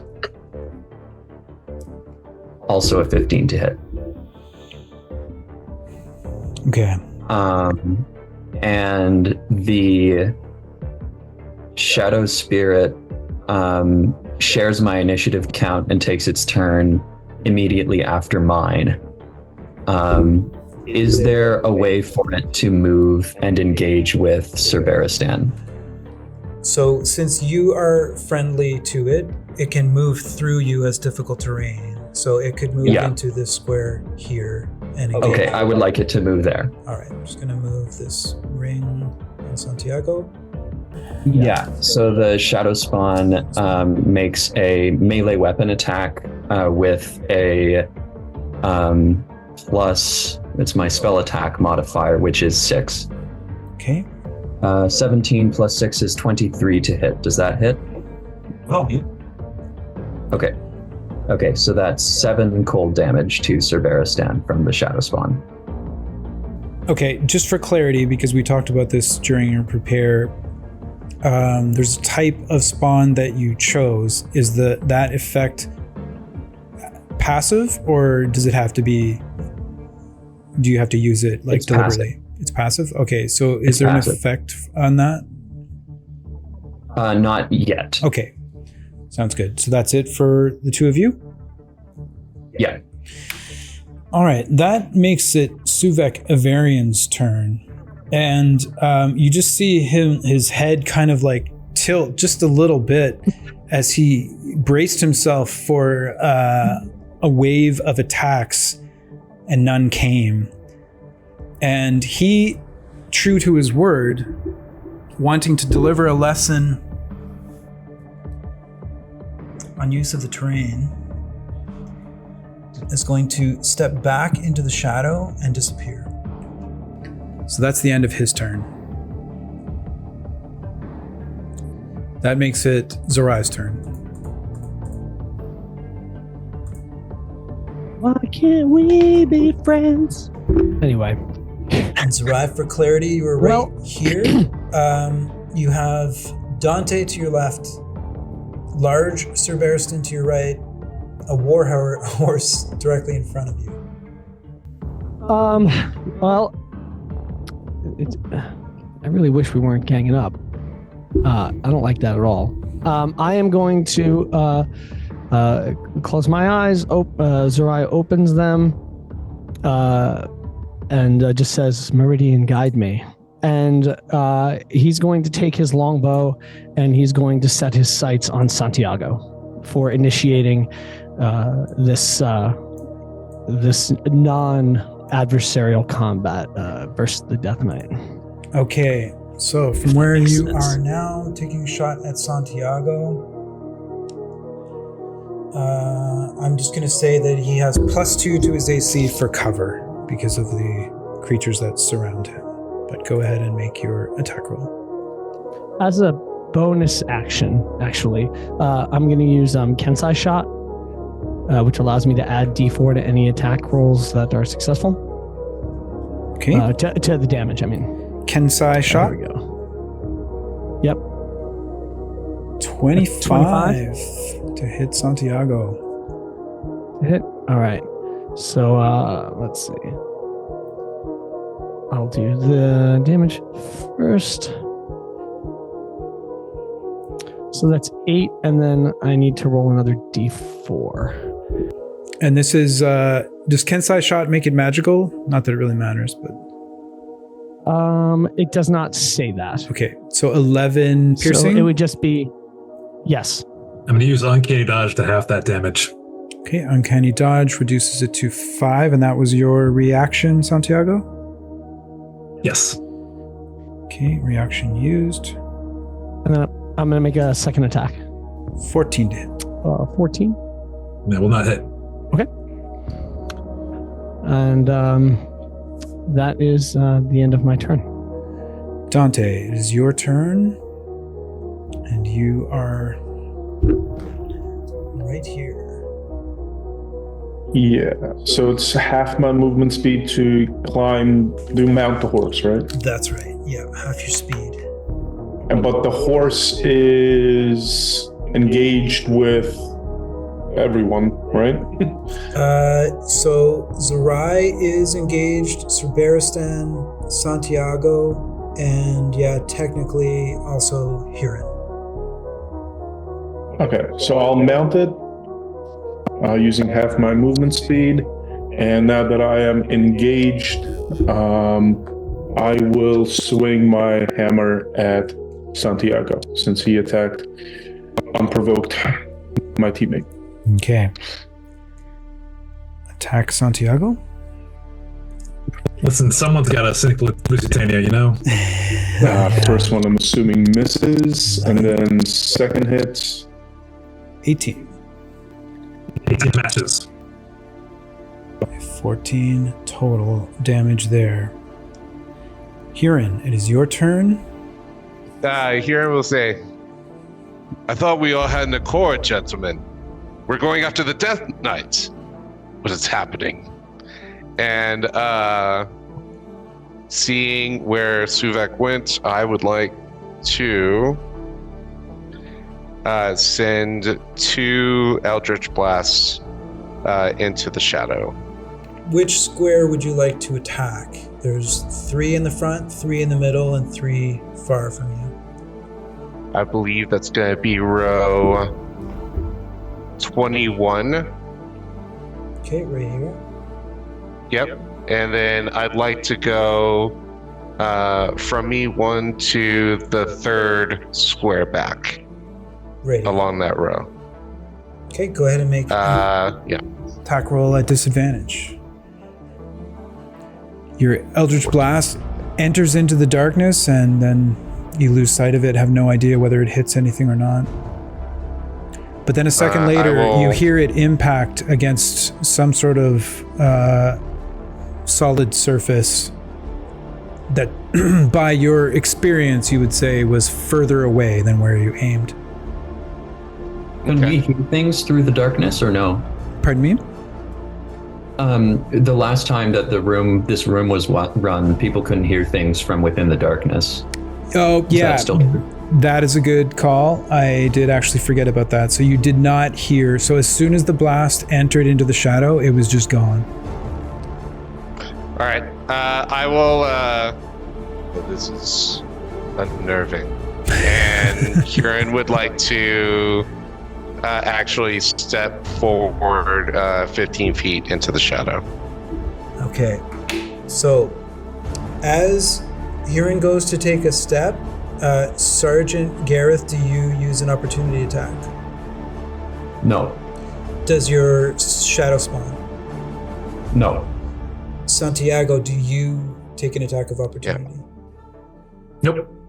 All right, so 5, 10, 15. Huron disappears from sight.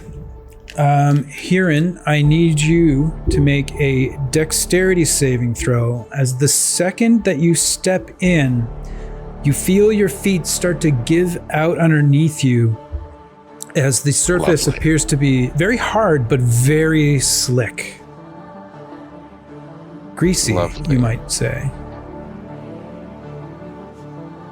Okay, your dexterity save is an 11. Is there any way that you would like to alter that before I let you know whether it succeeds or fails? No. Okay. You feel your feet fly out from under you as you fall prone. I'm going to just move you a little bit this way because your base is where you are, but you are now prone. I'm assuming I'm still like within the shadow. Yeah, you're totally in the shadow, but prone. I'm still gonna say, blast. So slick, slippery. Right. And as you yell out, I still have. You don't even hear your own voice. Oh, that's great. That's lovely. I would like to attempt then to cast my second Eldritch Blast. Like, can I see anything?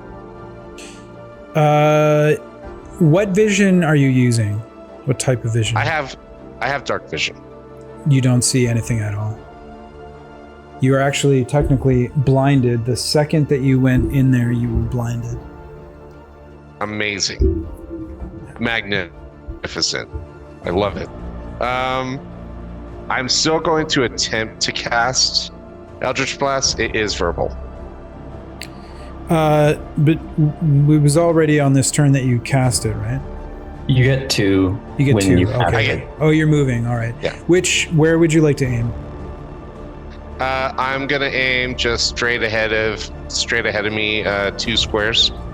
2 squares straight ahead. All right. Go ahead and make an attack roll at disadvantage.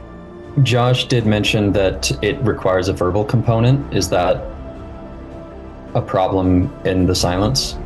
Oh, it would be, yes.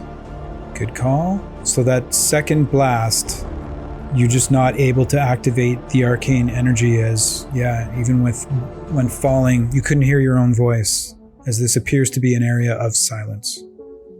Well, I know that, but like, just for clarity, playing it because Huron wouldn't know that. Okay. Got it. Okay, that ends round 1. I'm just going to make one comment. We're going to try to keep the turns to 2 minutes unless there's questions. So I will start the timer once it's your turn.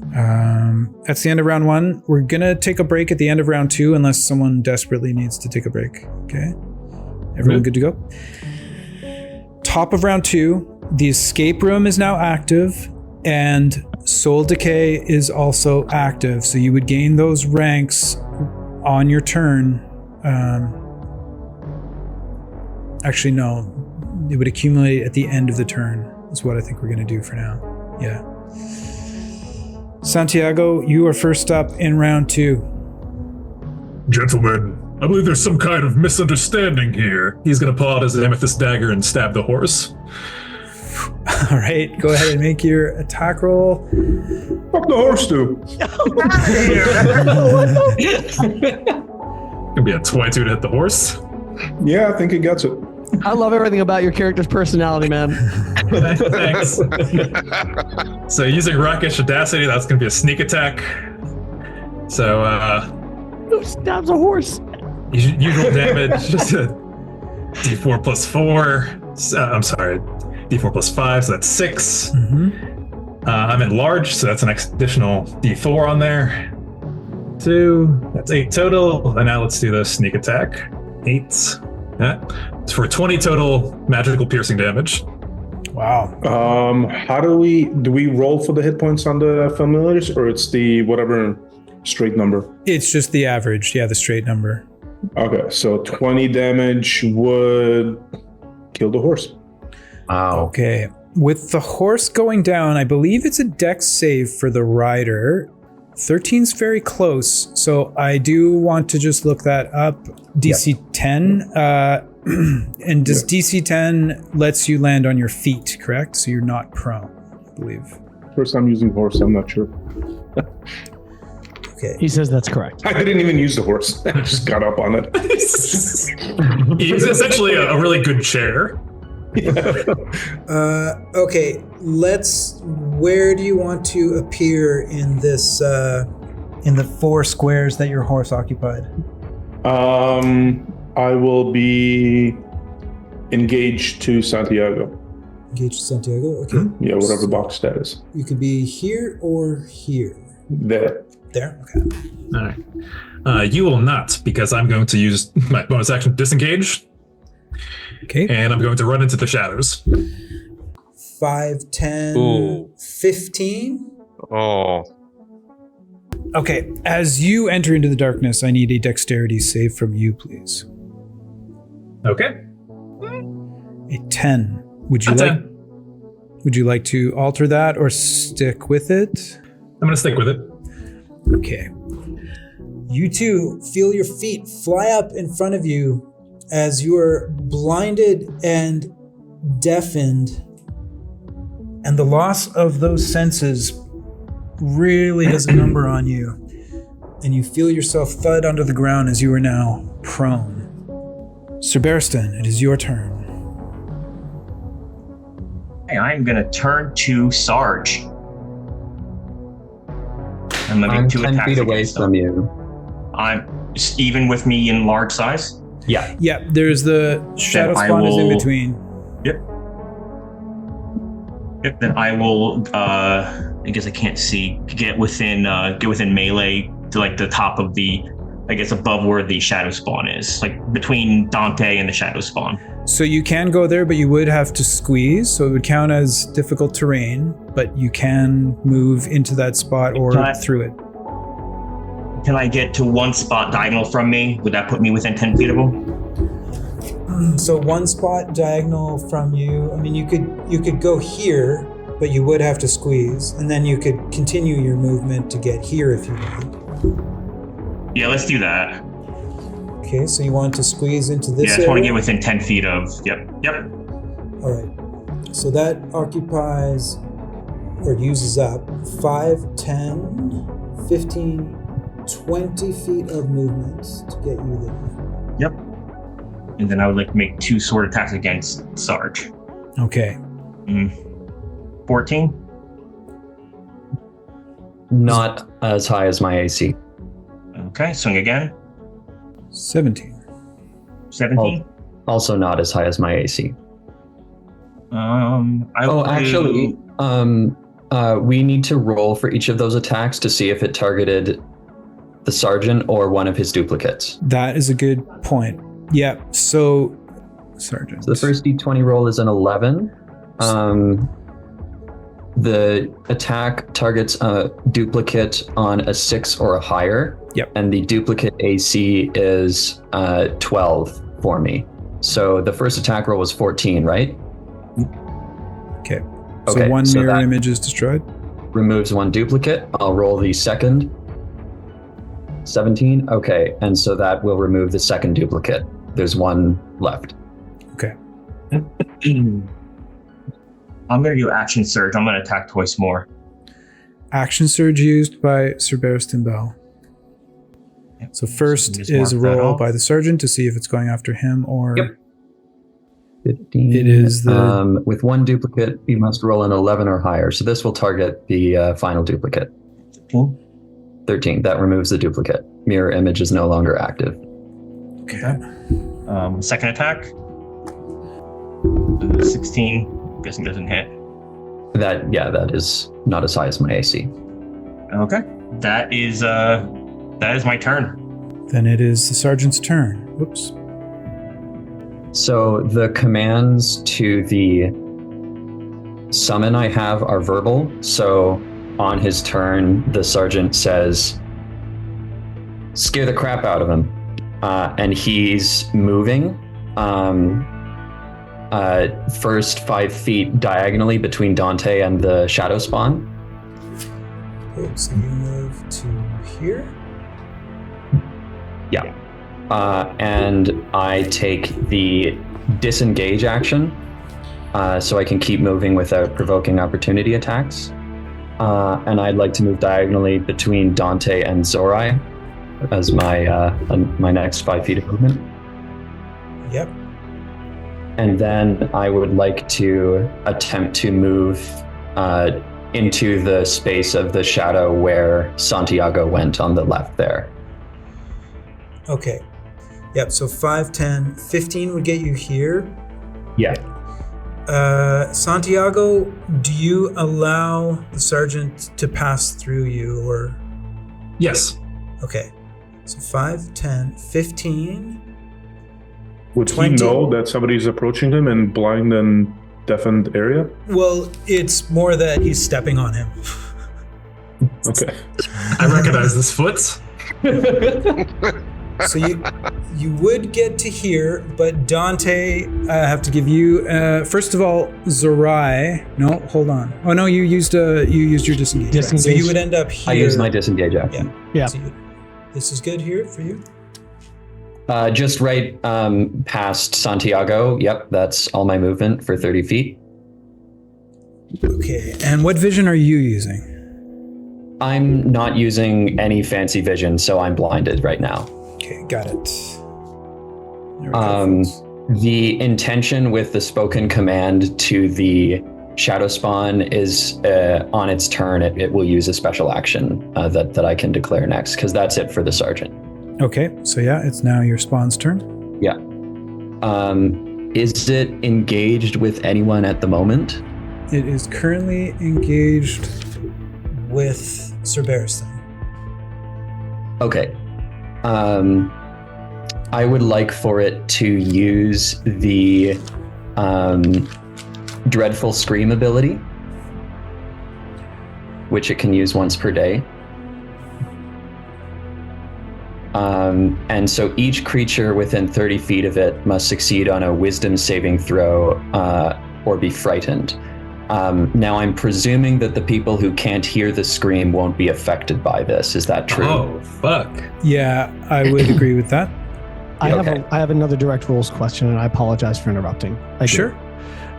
If the spawn's turn goes after yours, I think you would have to still roll your dex, correct? To see if you fall? Yeah, did you want me to roll a dex save when I went into the greasy area? Yep, let's make that dex save. Okay, Thank you. Sure. Yep, thanks, Sean. No problem. Do I get to use my Shield Master feat for this dex save? No, because I think Shield Master is only when you're the target of an attack. You're the only target of an attack of a ability or spell, right? Yes, that's right. Yeah. This is just a general. Okay. That's a 3 on a nat 1. Greasy. Can anybody else hear the Benny Hill theme playing? Yeah, there's a real Three Stooges routine happening in the darkness. Everything is unfolding exactly as I've planned. And Dorium did mention in the chat, because technically, so the wording on the Summon Shadow Spawn ability is the spirit screams, each creature within 30 feet of it must succeed on a wisdom saving throw or be frightened. It doesn't technically say that the creatures have to be able to hear it, but I don't know what your ruling on that is. I mean, for me, it's Scream. I would only ask Dorium if you have the time or energy, or anyone in the chat, to dig a bit deeper, like Jeremy Crawford tweet or something. But the fact that it's a Scream and you're in silence would negate it to me. That's my gut on it. But maybe while we do psychic scream. In any case, it does impose a dex save on at least Zorai and Dante and Cerberustan, or a wisdom save rather. Yeah. Okay, so let's do that. I'll just start in order here, left to right. So Zorai, can I get a wisdom save from you, please? I just want to add before he rolls, I'll do him my aura. So it'll be a +2 to Zorai and Barristan Bell. Okay. So that's a 13. 13. With the +2 from the aura?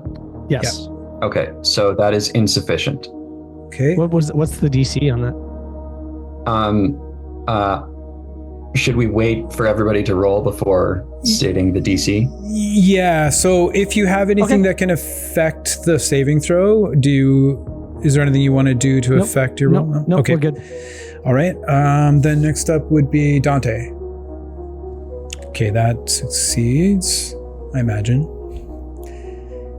And Sir Barristan. 17? 17. Also a success. Okay. Do you mind just reading out the effect again? Yep. The creatures who fail the save are frightened of the spirit for 1 minute. The frightened creature can repeat the saving throw at the end of each of its turns, ending the effect on itself as a success. On a success. Okay, so Zorai is frightened. Yep.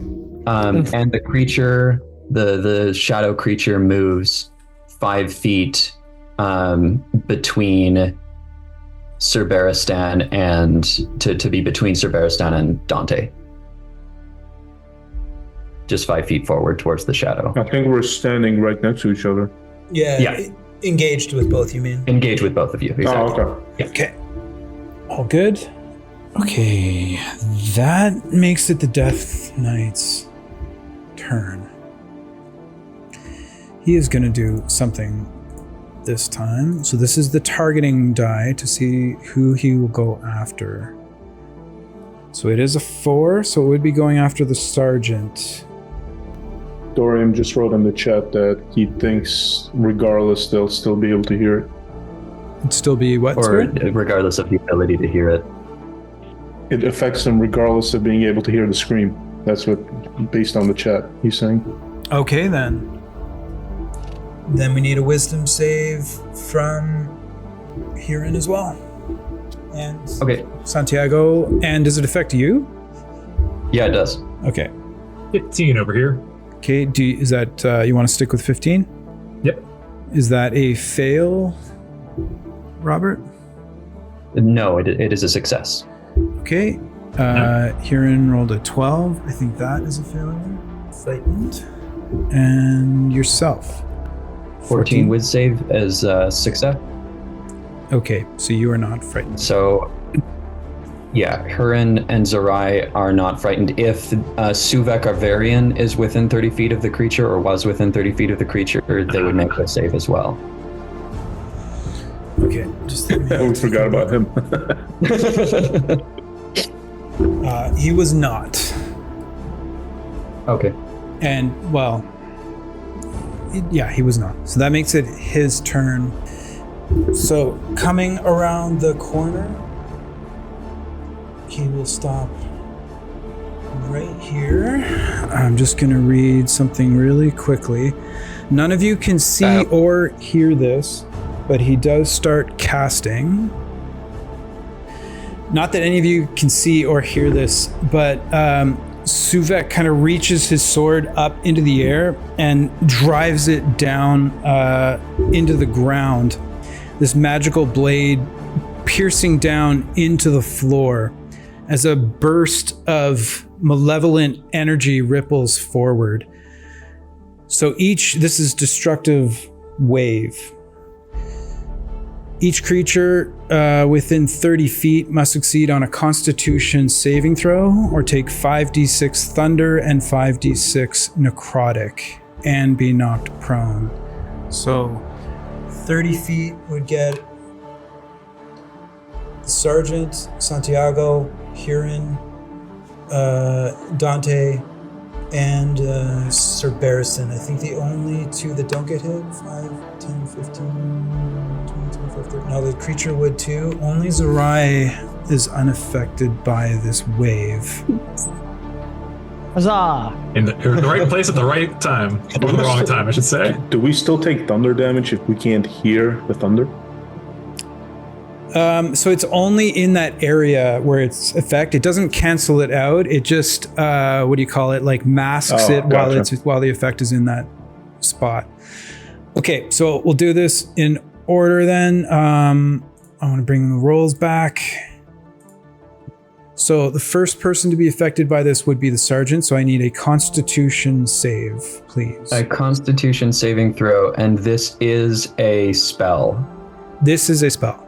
Okay, so my Mantle of Spell Resistance gives me advantage on the roll. Okay. On the save. 8. Here now. So next up would be Santiago. I need a Constitution save. Yeah. Boy, oh boy. I'm good against a lot of spells. Not this one. Yeah. That's a 10. 10 and no way to modify it? Yeah, I'm going to use a Fate Sphere. Give it a reroll. Santiago is going to use a Fate Sphere, just marking that. I'm going to use a Fate Sphere to nullify that. Ooh, Zerai uses a Fate Sphere to nullify it. Back to you, Santiago. I'm going to use a Fate Sphere to roll it. Santiago's going to use another one. I'm going to use one of mine to cancel it. Dante is going to use one to cancel. This is the best way to go out, you know? In that case, the save stands at 10. Huron. Con save, please. A 9. Are you going to do anything to adjust that roll? Yes. No, I'm not. No, I'm not. Okay, nothing being used to adjust it. Dante, you two are in range. I need a con save.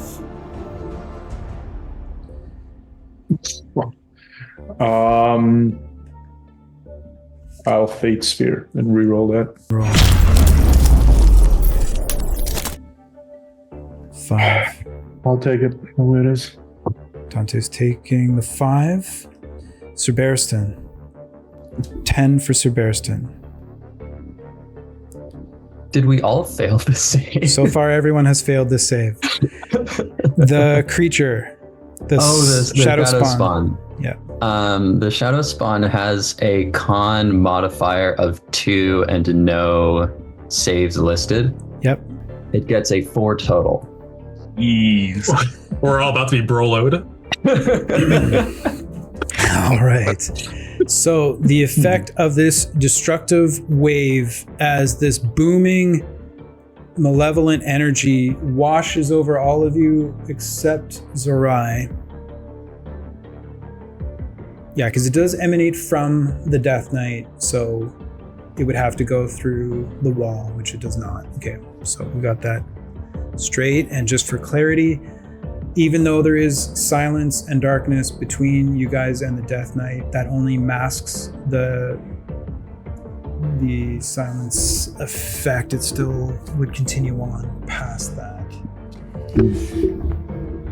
All right, so that damage then. is 5d6 thunder and 5d6 necrotic. So here's the thunder.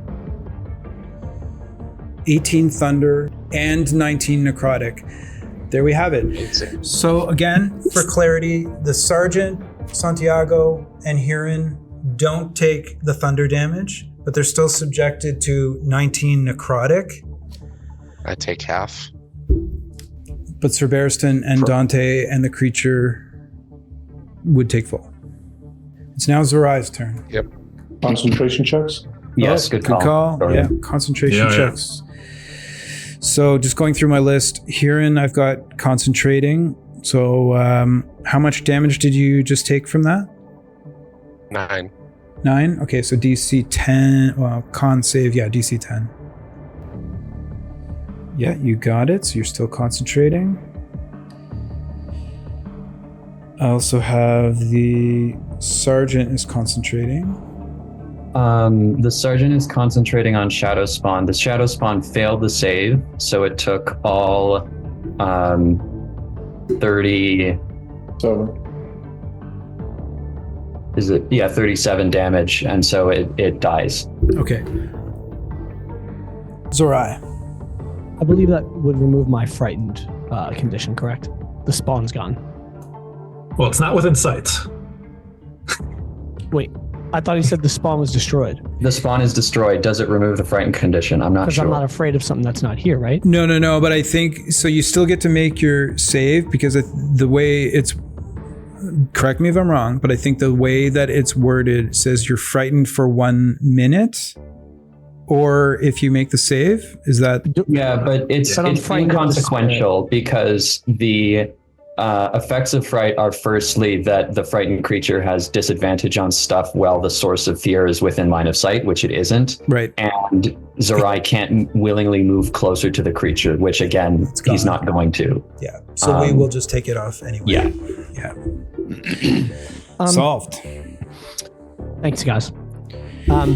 So from where I'm standing, 3 people walked into this area. And I mean, I don't know that they slipped and fell. My question is when they slipped and fell on what you described as a greasy surface, did I see any sort of like grease or anything sort of splatter out or fly out from there? No, nothing. No visual clues at all. Yeah. I guess if I move diagonal 1 step towards the darkness, if I were to do that. Yep. Right. Okay. Would I be able to sort of like, if I like reach into the darkness or like move my foot in, would I feel something or someone on the ground? So, as far as I know, you can't do those kinds of like reach and probing things. You gotta commit to the bit. Like, so you have to go in to figure out what's in there. Unless you had like a weapon with reach and you like used your action to probe, I would allow that. But with your own body, you'd have to move in. Okay, so let's and who's the only people I see are Barristan Bell and Dante. Correct. Okay. So excuse me. I am going to step diagonal to that area, and then I'm going to try to take another step into that area. Okay. Since this is a corner, you have to move here first, so 10 feet. And then moving into here, so 15 feet of movement used. However, Santiago, you now feel someone trying to step over you. Do you allow them to pass, or do you prevent them from passing you? This does not feel like a friendly foot. It's somebody stepping over. Well, my 2 allies I've already checked with them as we passed into the shadow. How? You can talk telepathically? Not in game. Well, I have a quick question then. Okay, so while figuring out if he's going to let me step by, would my character then realize, wait, there's someone here? Yeah, as you step in, you know that there's someone there. Okay, and I'm still outside the darkness, or I'm in the darkness now? You're still outside. I'm trying to step in, but there's someone there. Yeah, so if you can't pass through a hostile creature's space. So yeah, Santiago, do you allow whoever is stepping in to pass through or no? I don't. Just clarifying before. I saw Hearn go in, I went in, and then I let the friendly. You let somebody in. Yeah. Yeah, there's no way of knowing if it was friendly at that point. Yeah. That's how it was pitched to me. Yep. So I'm not letting anyone else in. Okay, so in that case then, Zerai, you can tell that there's someone there that is resisting allowing you to proceed. Okay. I don't know that, well, do I know that they're on the ground? Like, can I tell that they're prone? Could you tell that they're prone? Because basically what I'm trying to figure out, I'll just tell you this, right? If I can tell that they're prone, but an attack into the darkness would be a disadvantage, then it would be a straight attack roll if I decide to attack that being. Well, so they're prone and blinded, so your attack would be at advantage anyway. Okay, I'm going to attack that target with an unarmed attack. Okay, go ahead and make your unarmed strike at advantage. Question about that advantage. So the target is unseen, so it would narrow out. Yeah, so straight roll. That's what I was saying before. Yeah, I think it's a straight roll, right? Okay, straight roll. Yep, that works for me. Okay. 18 to hit Santiago. Yes, that'll hit. All right.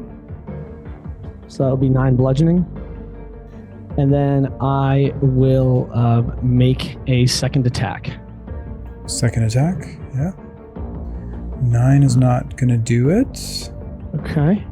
And then I am going to use a bonus action. Yep. And I'm going to do Flurry of Blows with a key point. Flurry of Blows, so that gives you 2 more strikes? Yes. 18 to hit Santiago. Another hit, yes. 7 more bludgeoning. Okay, that will knock me out. Okay. What's that? So Santiago is down and dying. Mm-hmm. Okay. Yeah, I want to attack. Okay.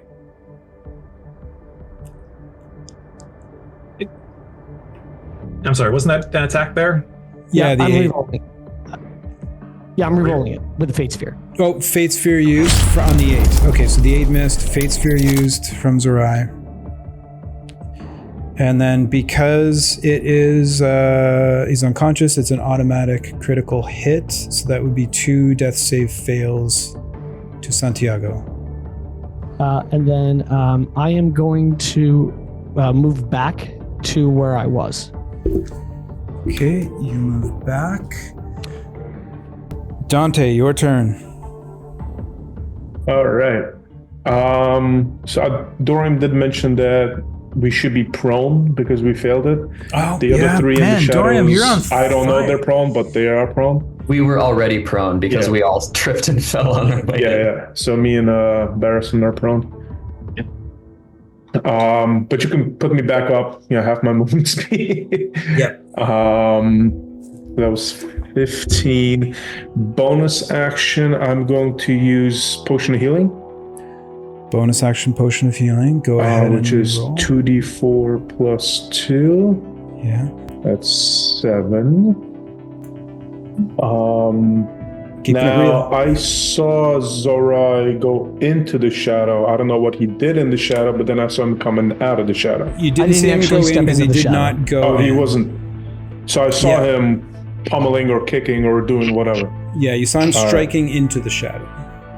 All right. So it would be reasonable to know that I can move and do the exact same thing because I won't know if the person.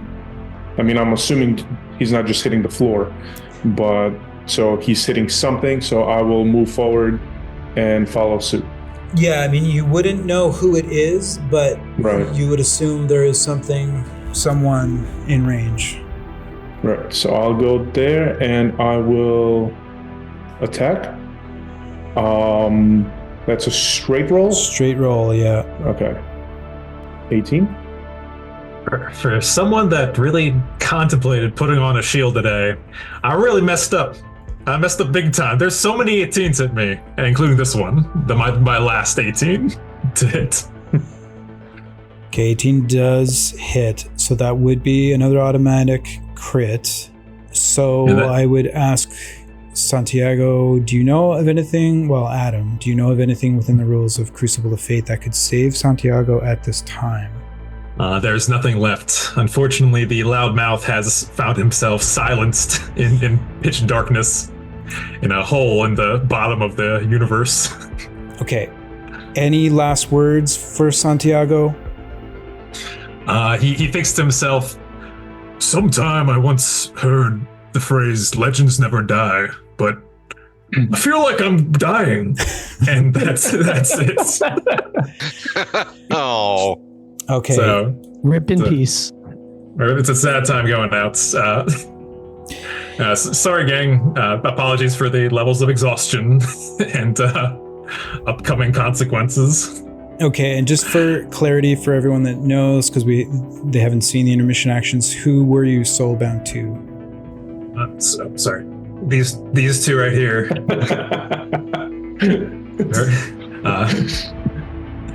But yeah, we got her and the sergeant. Okay. Yeah. So good Ah. luck. Hope you get through, gang. All right. Adam, you are welcome to stay with us and watch, but if you prefer to take off, we totally understand. Either way, fantastic gameplay, man. Thank you. Hey, I got a killing blow in the Crucible. It was a horse, but it counts. All right. Thanks, everyone. I'm going to head out. I can't wait to see the results. All right. Take care, man. Talk to you soon. Have a good one, Adam. So that does count as a killing blow. So Dante gets 1,000 gold added to his escrow. Nobody get any bright ideas. And that was your first attack, right? That was, and I do want to point out too, because of my hammer, even though normally it would be used pointless and moot to roll damage, I do get a healing benefit from the secondary thing, so I want to roll that to know how much I heal. Yep. So that'll just be 2d4s, 5.5, so that would be 2 or 3. 2. We round down, yeah. 2. Okay. 2 is better than 0. How many levels of exhaustion is that? 2? 2 levels of exhaustion to both 2. of you, yeah. Okay. Okay, Dante, we pick it up with you. I'm just gonna move some stuff around to make the board a little bit less busy. I'm gonna put down this. No, that would be dumb. I'm gonna put down a red gem. This is Santiago's body, as Santiago is now considered an object. And back to you, Dante. Oh, sorry. Would I know he's deceased? I don't think so. I mean, no. I'd say no. Okay, so now how about this? Seeing that he did take damage in the first round from me, from other players, assuming that wave did some sort of damage, Zorai pummeling into the darkness, so I would reasonably assume whoever was there was taking damage, right? Yes. Well, I guess necessarily I wouldn't know it's Santiago, so I wouldn't know in the first round, but nonetheless, between the destructive force and Zorai pummeling, I will go ahead and swing again because I won't know, but after the second hit, I will just search for the body, free object interaction type thing. Sure. Would I know if, like, escrow accounts or whatever that works, that I absorb the loot? Yes. Yeah. Okay. I'll give that to you for sure. Okay, so I will do that. So I did my second attack. Don't heal anything from hitting the corpse at the second one.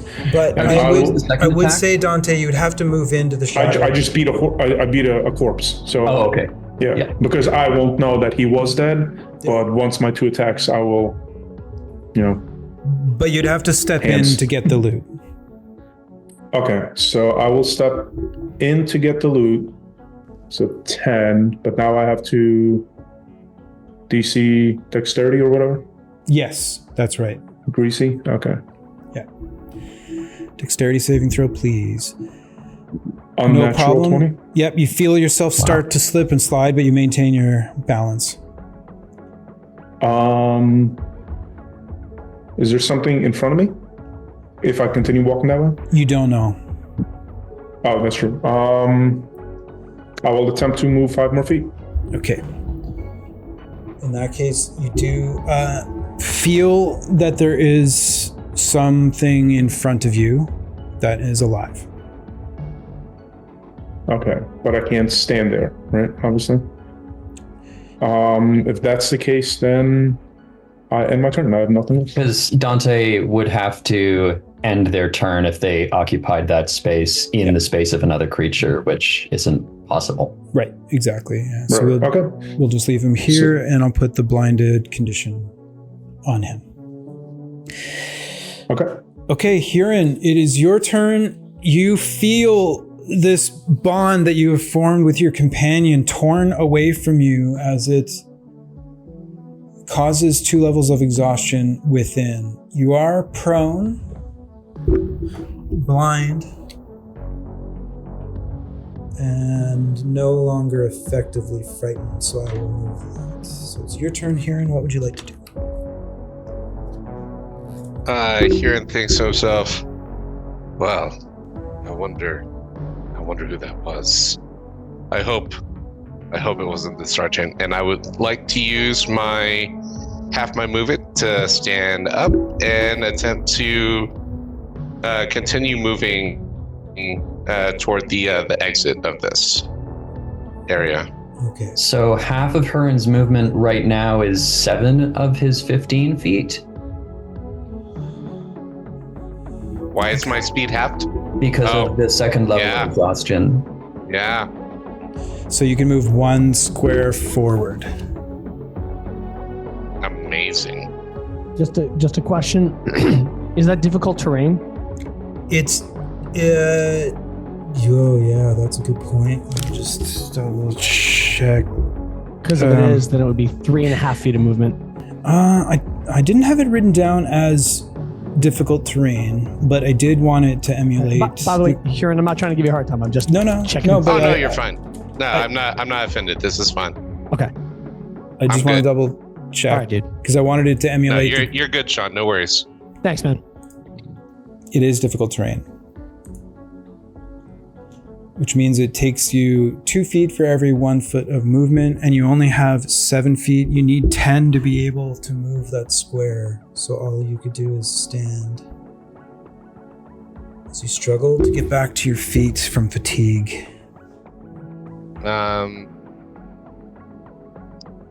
I would like to, as an action, I'd like to take my potion of healing. As an action, you'd like to use it? As an action or bonus action? Well, Yes. you can take it as an action. I would like, yes, I am specifically wanting to take it as an action. Yep, I'm good with that. It's kind of a Crucible That's, bonus that you can take it as a bonus, but you can take it as an action. So that's 6. And then as my bonus action, I will cast Healing Word at level 2 on myself. Actually, no, I can't do that. I can't see. Yeah. I cannot see. Okay. I can't even see myself. All right. So movement action. I don't have a bonus action. That will be my turn. Okay, that is 1 stack of soul decay for Huron. And outside of my knowledge, wait, I still have. Do I have 5 feet of movement? No, because you have, Or I have no movement. 7, but it's difficult terrain, so you need 10 feet worth of movement to move 1 square. So So I wouldn't even be able to step outside of the shadow. No, because you need sufficient speed to make the move, yeah. Well, presumably Hurin could go back the way he came from, right? Because it's not difficult terrain if he just steps. That's a good point. And that's my I question. think that's correct. Yeah. Yep, that is correct. My bad, guys. Step back. You're no longer blinded. And then the only person that I can see is Zerai outside of this. Well, there's Orion And Barristan, yeah. And I think I looted, what's his face, so you can get rid of that, right? Well, his body is still there. Oh, the body's, right. Yeah. This may have been a mistake, but I already did it. So, now that I'm out and I can see, I would like to use my bonus action to cast Spiritual Weapon. Okay, where would you like it to appear? I would like to have it appear next to Sir Barristan. Okay, I'm going to use this blue gem. Where would you like it to appear? I did not mean to do that. To your, like, toward the letters. Toward the letter column. And up one. And take a swing at Sir Barristan.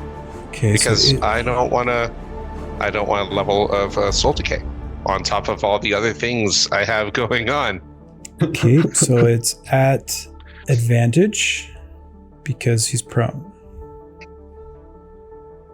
Which makes it a straight roll because I have disadvantage on all of that. Okay, straight roll. 22 I believe to it's 22 hits. And your damage was 7? Okay, is anything else for Hurin? That would be it. That's it for Hurin. That ends round 2. So no one has any soul decay so far. I believe that at the end of round 2, the sergeant earns 1 point of soul decay because he did not attack or debuff any other creatures on his turn. Well, but you did use your bonus action to give the command to your creature to do the scream. That doesn't require a bonus action. It's just speech on my turn, but it doesn't require an action. Okay. I'm marking myself down for one level of soul decay. Okay, thank you for that. All right, Sir Barristan, it is your turn. Top of round 3. Before my turn, so I want to use my reaction for my my stone rune.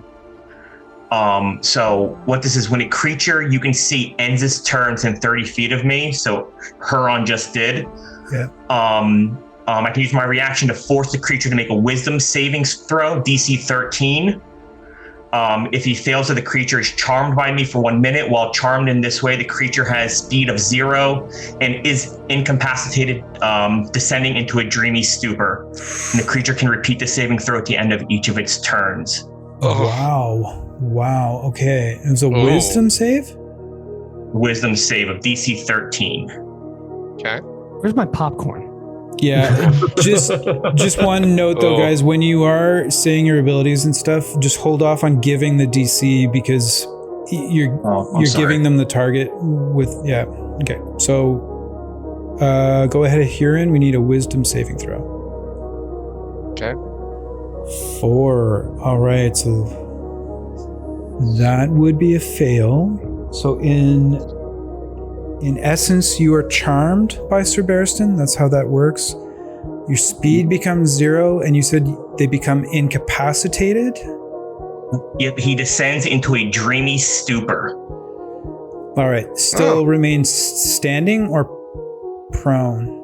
Yeah, the wording is, while charmed in this way, the creature has a speed of 0 and is incapacitated, descending into a dreamy stupor. The creature can repeat the saving throw at the end of each of its turns, ending the effect on success.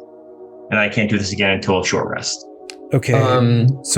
As incapacitated, he would lose his concentration. Yeah, go ahead, Robert. You have a question? Is Sir Barristan an aberration, a celestial, an elemental, a fae, a fiend, or an undead? No. Okay. Okay. I have an additional question. Sure.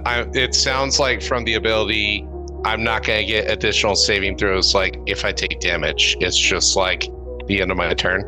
Otherwise, I'm screwed. That's what it sounds like. You don't get any additional saves if you take damage, yeah. Magnificent. I like that ability, Sir Barrison. That's That does seem rather nasty. Okay, so that So I was just your have one question too. Sorry, player died. We don't level up, right? And the monster has to kill the player, right? That's right. Yeah. That's right. Okay. Yeah. Okay, just hold on, guys. So Let me just. I believe. Okay. Okay, sorry. Go ahead, Robert. The condition applied is charmed and incapacitated. Mm-hmm. Okay, so does that remove Hurin's concentration on spells or not? Yeah, I think when you're incapacitated, that drops concentration, right? Okay, so just for clarity, though, it was at the end of Hurin's turn, you used your reaction. And then it was your turn, so you got your reaction back. Yep. Okay. Got it. And yeah, I'm going to attack. I'm going to half movement to stand up. Half movement to stand up. At my movement. I'm going to take 2 swings at Heron. Okay. And these should be, I believe, at advantage. They are, yeah. It's incapacitated. Ooh, I didn't roll that advantage. I'm sorry. Let me roll it again. So a dirty 20. I do not get a reaction, do I? No, I think if I you're assume incapacitated, not. you don't have reactions. That'll hit. All right, so that's going to be 6 damage, and then I'm going to use my my giant size to do an additional 1d6. Okay. So that's 9 total. All right. And I'm going to swing again. Swing away, sir. Nope. 13 or 12. No. Okay, that was my action. 2 swings. Bonus action. I'm going to take my greater healing potion. That's 7 plus 4. That's going to be 11 points. It is Sergeant Halmer's turn. All right. So I believe I'm 10 feet into the darkness right now. Is that correct? Yes. Okay. So if I wanted to get out the other end, well, if I wanted to leave the darkness, I'd have to move 10 feet in either direction, right? Yes. Okay. So for this turn, the sergeant is standing up with half his movement. So that takes 7 of his 15 feet. And he has 8 feet of movement remaining. So he's taking the dash action to increase his movement by 15 feet to 23. Okay. And he uses 10 feet of that to move 1 step away from where everybody started. Up this way. Yeah. Okay.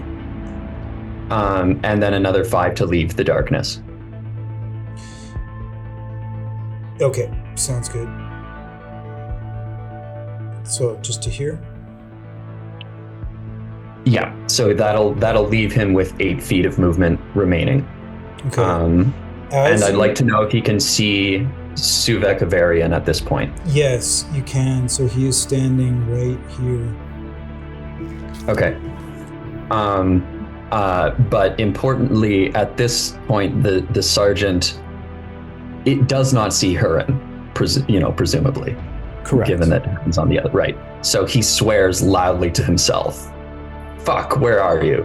And he wants to step back into the darkness. He doesn't have enough movement to do it right now, so he's gonna have to stay there for this turn. His bonus action is a second wind.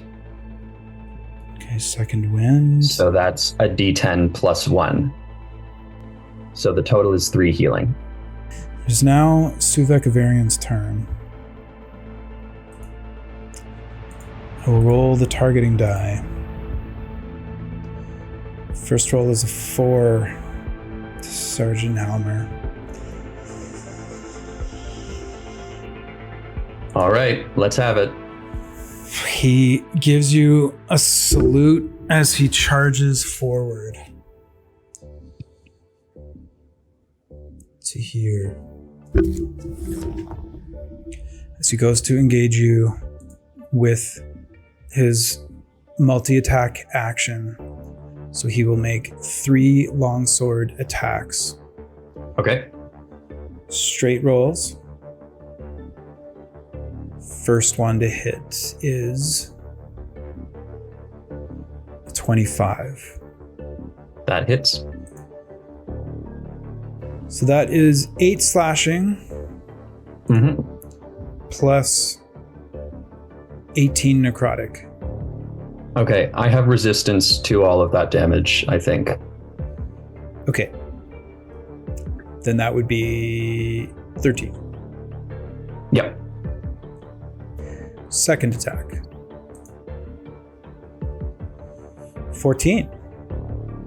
14 to hit is insufficient.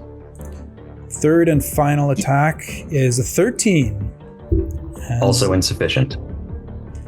That ends the creature's turn. Quick question. I have no interest in using one right now, but this is good to ask, I think, in general. Even though I am not physically aware of what is going on the other side of the darkness, as a player, are we allowed to use fate spheres to impact things that happen? Yes. Or is that... Yep, you can always use fate spheres to adjust or to affect any roll in the game. Okay, thank you. I'm not looking to use one now, but I felt like it was a good time to ask. Yeah, good question. Thanks, Sean. I'll use one. I'll use one so you can reroll that last attack. Hey, That's Robert, Comparison. Okay, Sir Barristan uses a fate sphere, re-rolling that final attack. 15, 4 on the die. That misses as well. Okay. That ends Suvek Avarian's turn. It's now Zarai's turn. The advantage that you had, Barristan, against Huron for being incapacitated, is that strictly the result of a melee attack? No, that was a rune that I have. Oh, okay. So incapacitated doesn't affect any of the attack stuff. No. Okay.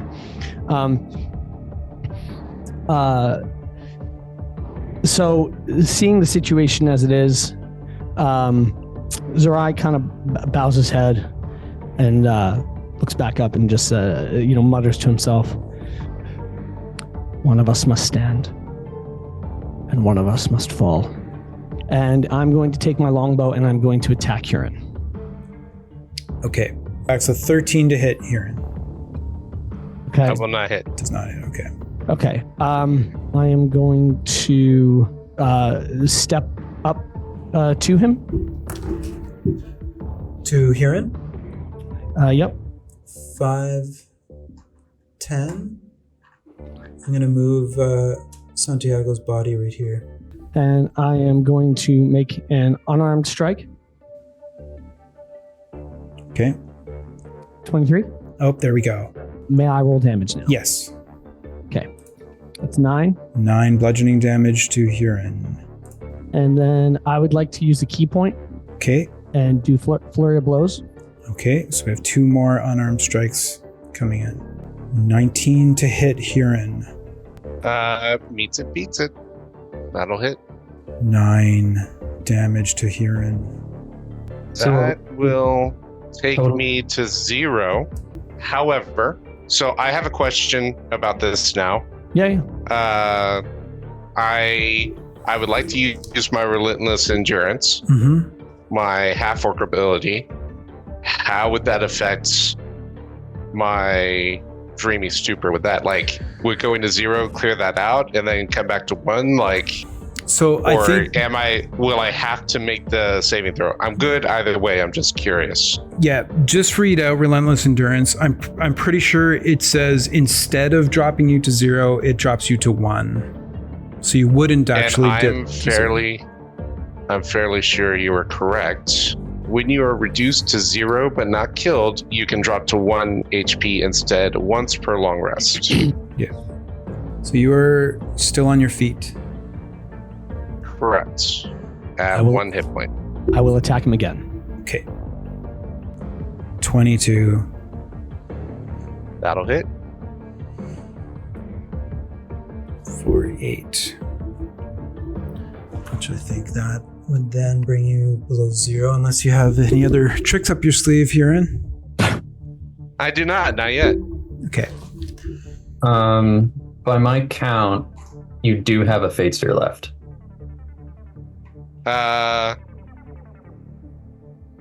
Yeah. Well, I already took the damage. True. I already took the damage, so that wouldn't change anything. So yeah, no.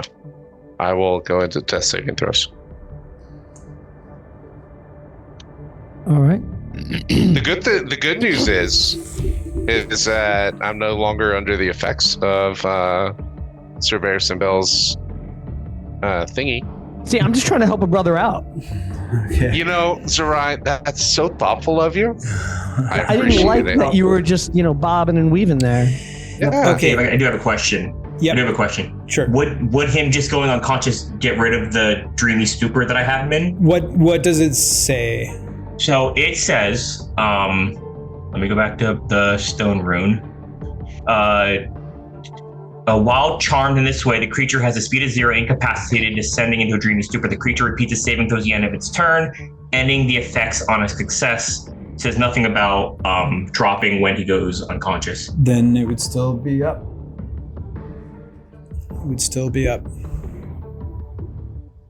Ew. I would like to use my movement to go back to where I started. So Ryan moves back to the corner. Okay, Dante, it is your turn. All right. We'll have no way of knowing what's happening behind me, so I'll continue on my original trajectory.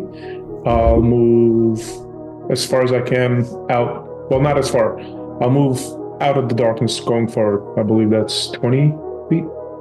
Okay, so 5, 10, if you're going straight. You would sense that someone is there. Do you attempt to move through them, or are you going to go around them? What does it mean by going around them? Just like diagonally? Yeah, I mean, if you were here, you would have moved 5, 10, tried to go 15, you would have run into someone. So yeah, now if you want to... Yeah, so I'll go around them. Okay, so 15 would take you out. And as soon as you emerge, you regain your vision, your hearing, and you see Sergeant Halmer fighting for his life against Suvek Avarian, doing a very good job of deflecting the Death Knight's melee attacks. Oh, shit. As a player, I knew that was going to happen. As Dante, I did not. I don't want to let my prey run away from me. I want to use my bonus action and Dave, if you remember, I mentioned if I was allowed a couple of seconds extra for the speech or whatever, me using this ability. Yep, I'm good with that. Okay. So Dante will take his hammer, begin uttering a prayer as he hits his hammer once against the shield. With Praxis, I make this vow. And then he hits it one more time, and then there's a slight delay, and then he resumes speaking. And with Praxis, I think I will take a more offensive approach. Sleep, little Dante, for Marek is here, and with the might of Praxis, I shall be victorious. As I cast Vow of Enmity, onto the sergeant. Okay. Can you read out Vow of Enmity, please? Yes. That is... Choose a creature you can see within 10 feet of you, and you gain advantage on attack rolls against it for 1 minute or until it drops to 0 or falls unconscious. Okay. And then I will go ahead and attack with the hammer. So it's a bonus action for the vow? Yes. Okay. That is a 22. Let me just roll one more for the advantage. I forgot to do that. So yeah, 22. Hits? Yeah, that hits. Okay. And that'll be 12 bludgeoning plus plus 2d4 necrotic. 3 necrotic, so I heal 1. Okay. Big heals. And then second attack, I will... Okay, for the second attack, yeah. I'd like to use a luck point to impose disadvantage. Okay. Okay, so it'll So be that'll be a straight roll, which is an 11. Yeah, so that misses. That is it for me. Okay, that ends Dante's turn. That makes it Huron's turn, who is currently unconscious and dying. So we need a death save roll, please. So just a D20, looking for a 10 or higher from Huron. Show me a 20. That is not a 20. That is not a 20, and that is 2. That is not a 20. Death save fails on a natural 1. That's not a 20. Let's see. I'm in a bad way right now. Do I want to re-roll that, or do I want to chance it on divine intervention? Because even if I were to get a 20. Sorry, I know we were talking about not talking out. No, man, this is a critical moment for you. Go ahead. Go ahead. Do I want to re-roll this, or take my chances on a divine intervention? I mean, I'm rolling really low, so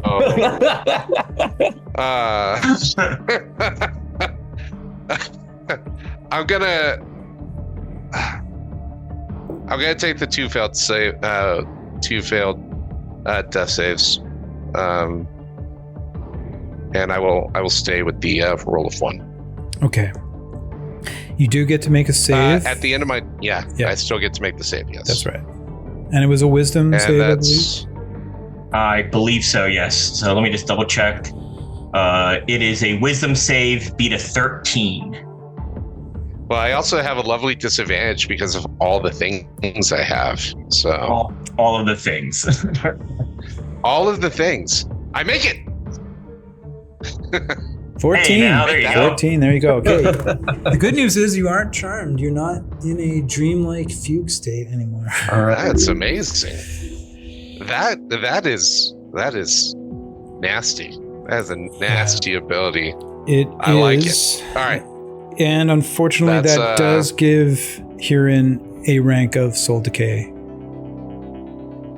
Hate to kick you while you're down, Huron, but it's fine. Those are it's the fine. rules. I didn't do anything. Yeah. I was sleeping. I was sleeping, so it's fine.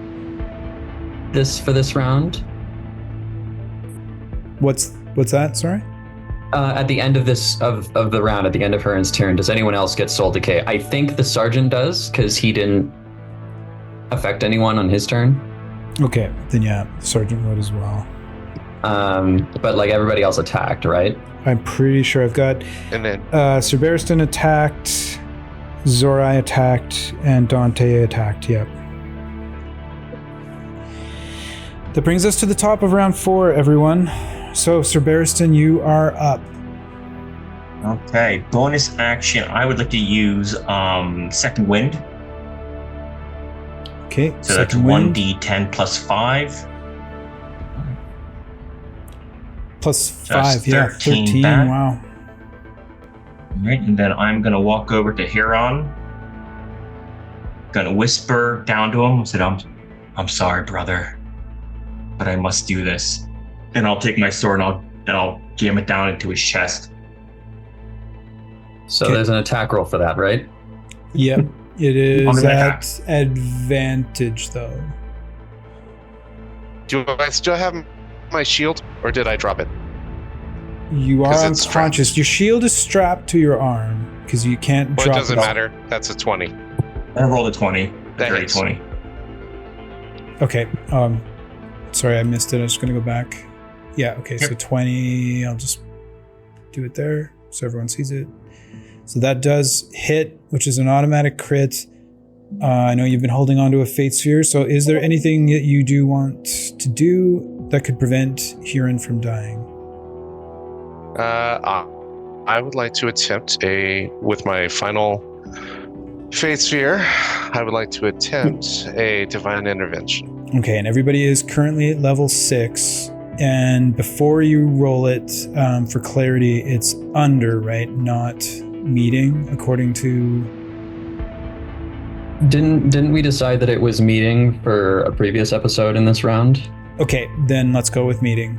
Go ahead and roll your D100. And does Huron have cleric levels that give him 2 rolls on this? I do not. Okay. All right, here we go, boys. And ladies, for Eyes of Truth, and everybody. in And between. snakes. Yeah, and snakes. And snakes. Don't Yes. forget about snakes. Yes, all of them. All right, here we go. Be low. Be low. That's a 1! Whoa! Wow. My God! That's Oh, Wow. wow! I just want to say this game is amazing. I've never seen that in my life. That is unreal. That is unreal. Oh, Get man. out of here. Yeah. So Barristan, Okay. you must do what exactly? You whispered something to him, but Yeah. 1.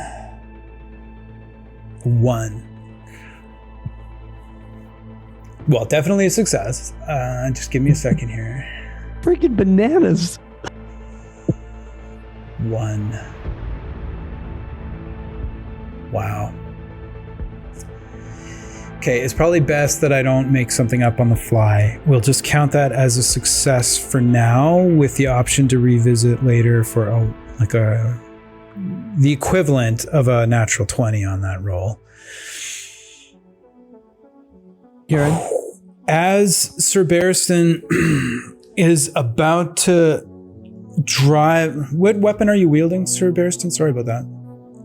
I'm wielding a vicious longsword. It's just longsword, okay.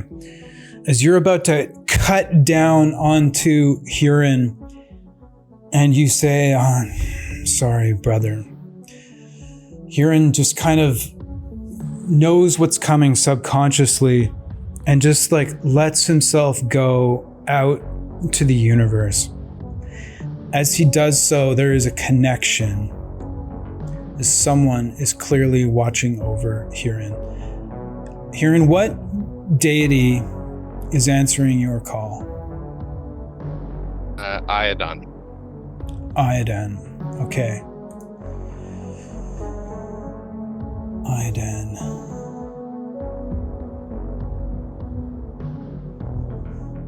It's good. You guys are making me do a lot of thinking here. Can't believe that.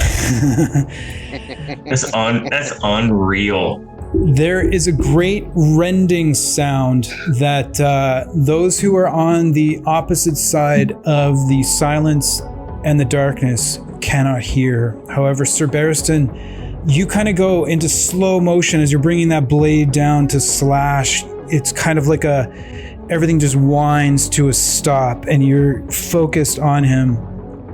Zerai is just watching intently as suddenly the reality just undoes like a zipper, and this opening of light at first, but you get the sense of a wild storm coming through, pounding rain, all of these bestial primal sounds and feelings coming through as a massive wolf jumps through this hole, and it bares its teeth looking around at Sir Barristan and Zorai as it comes over to Huron, who is laying down. And this thing is massive, like a huge size. And it just goes up and kind of like nuzzles the down body of Huron and gives him a lick on the face and just grabs on to his clothing and armor, bites down hard, and just like backs up, but it's still like you can hear it growling even with Huron in its mouth. And it never takes its eyes off of any of you as it backs its way through the portal, just like pulling Huron through, eyes just staring intently as it brings him away from the battlefield. As Huron is not killed,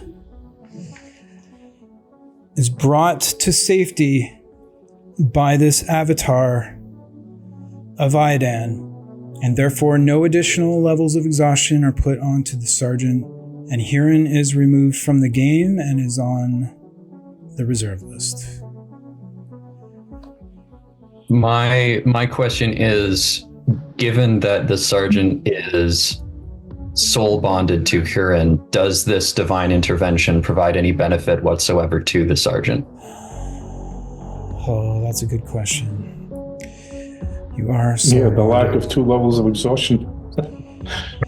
Yeah, I mean, we're diving into definitely territory we haven't even considered here, guys. So this is great. But give me a moment.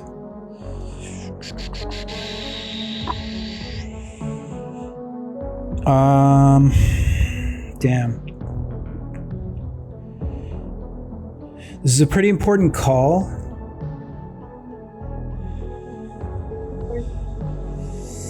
What I'm going back and forth with in my head is just whether the sergeant should also be pulled out of the game, which would mean the 3 of you would be declared the winners, but the sergeant would not be killed and would be on the reserve list as well. Being soul bonded, I am inclined to do that. I'd like to throw it out to you guys as the contestants, also to the chat. What do you guys think is a fair... Dorium, just to share with you, Dorium says Huron will be appearing independent of his partners now, so either this should give 2 levels of exhaustion or be a forced expulsion from the soul bond. I guess that's if Huron is removed and the sergeant stays. Yeah, you definitely shouldn't get additional levels because technically he didn't die.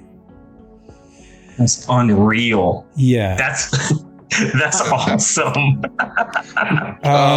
So, I'm going to actually give a moment. So as time freezes, I'm going to give Huron, and I'm putting you guys on the spot. I'm going to give you guys a moment to role play.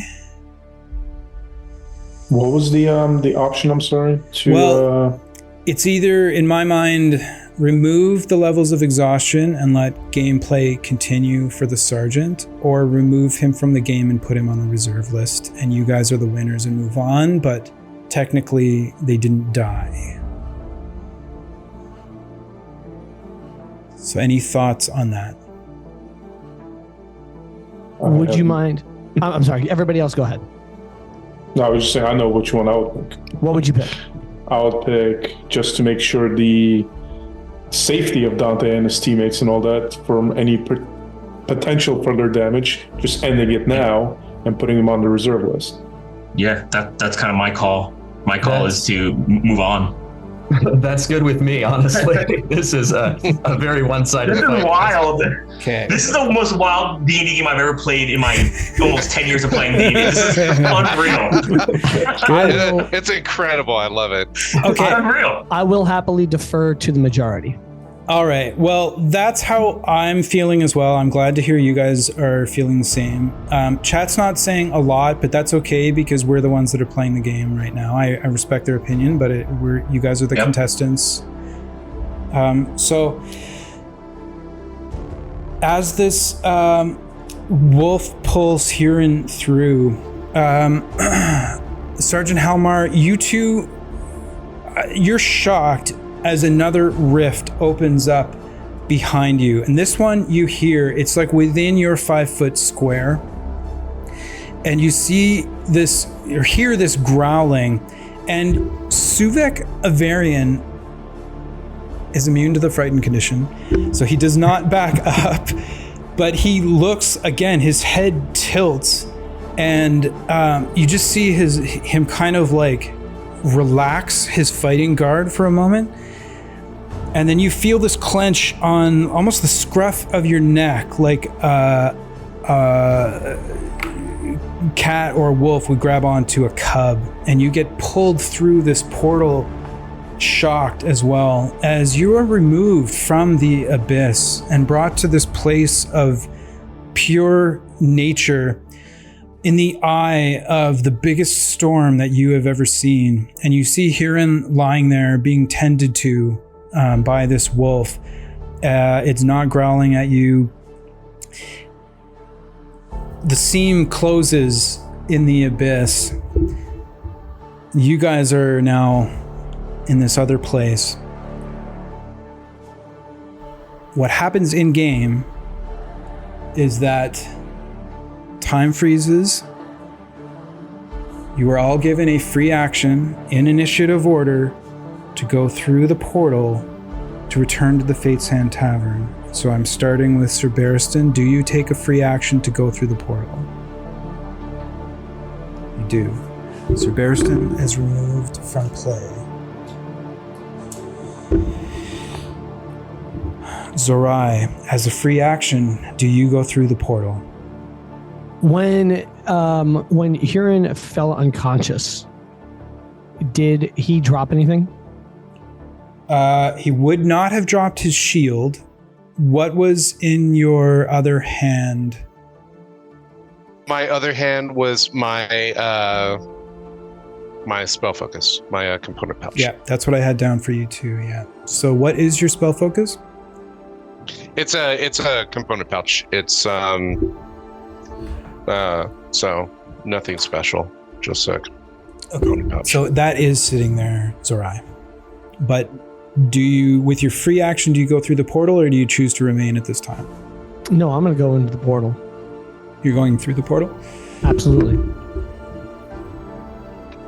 And last but not least, Dante, as your target is pulled away from you by divine intervention, and you stand face to face with a very shocked-looking Suvek Avarian. Do you go through as a free action, or do you stay behind? Am I able to say anything as I go through the portal? Sure. Okay. Speech uses your reaction, right? So I guess you could use your reaction for it. Yes. Yeah. I'll just look at. Keep forgetting his name. The Death Knight. Suvek Avarian. Suvek. You would have made a fine addition in my mercenary group. Perhaps we shall meet again. And then he just steps back, and then you just see his demeanor shift back to what it was when it's Dante. Well, actually, nobody would see that except for the Eyes of Truth, but yeah. Okay. With that, you all return to the Fate's Hand Tavern as you leave the battlefield behind. Huron and Sergeant Gareth Halmar return to the reserve list, and we now congratulate our winners, Dante Wolfhowl, Sir Barristan Bell, and Zorai. Congrats to Dennis, John, and Sean. Thank you. Well played. Well done. Crazy game. So many cool moments. That was a good one. It really I was. was so much less passive this game. This game started wild and it ended wild. It started with two natural 20s on the initiative order, and it ended wild. I can't believe it. It's wild. I challenge any episode to top that. that was amazing. Yep. Before everyone leaves, we need to roll for the next monster, and we need to roll for the next room. So here we go. This is going to be the next possible room. Hopefully that's not blasting people's eardrums off, if you can even hear the sound. I'll hit it. Oh, I hope the room has bunk beds. What do we got? So much room for activities. That's right. Oh, Dorian's Workshop. Okay, that's one that came up last time, so that's good. That is going to be a crazy episode when that happens. So, episode 8, Dorian's Workshop. That is kind of the musical chairs one from episode 8. I'm removing that. Really I thought Dorian's Workshop was the one with the grappling hooks shooting out of the walls. No, that was a PvP zone. Oh, okay. This was the escape the room with the one with all the dolls. Yeah. Yeah. Okay, round 2 monsters. Here we go.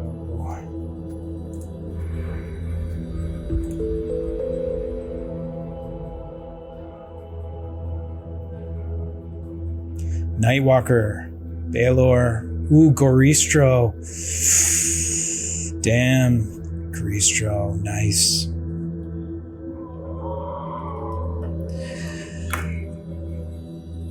So as the survivors come through back into the Fate's Hand Tavern, Thermgul is kind of in shock. The look on his face is like, not anger, concern. Like things are getting a little out of hand and people seem to be escaping his grasp, and there's a lot of uninvited guests coming into his little fun house. Well, I suppose some congratulations are in order here. Dante seems a bit overwhelmed with his survival and victory, but Sir Bearston, Zorai, congratulations to the two of you. You're goddamn right is something my monk wouldn't say. God damn. I didn't say that. My monk would not say that. I'm going to bow in silence. I would say that the gods have not damned you. In fact, they seem to be sticking their oversized noses into my business. Some names are going on my list. Well, Thermgul, I think you need to fix your broken game, because looks like it was broken today. Perhaps you are right. Sir Yeah, Bearston. also, I saw a wolf. Anyway. Well, again, congratulations. The three of you have moved on. My plans are not destroyed. They're not broken. One of you could still certainly be my champion. And if the gods want their little pawns back, then let them have them. I still have what I need, and that is what matters. Out of character, anything any of the four of you want to say before we sign off? No, this was an awesome experience.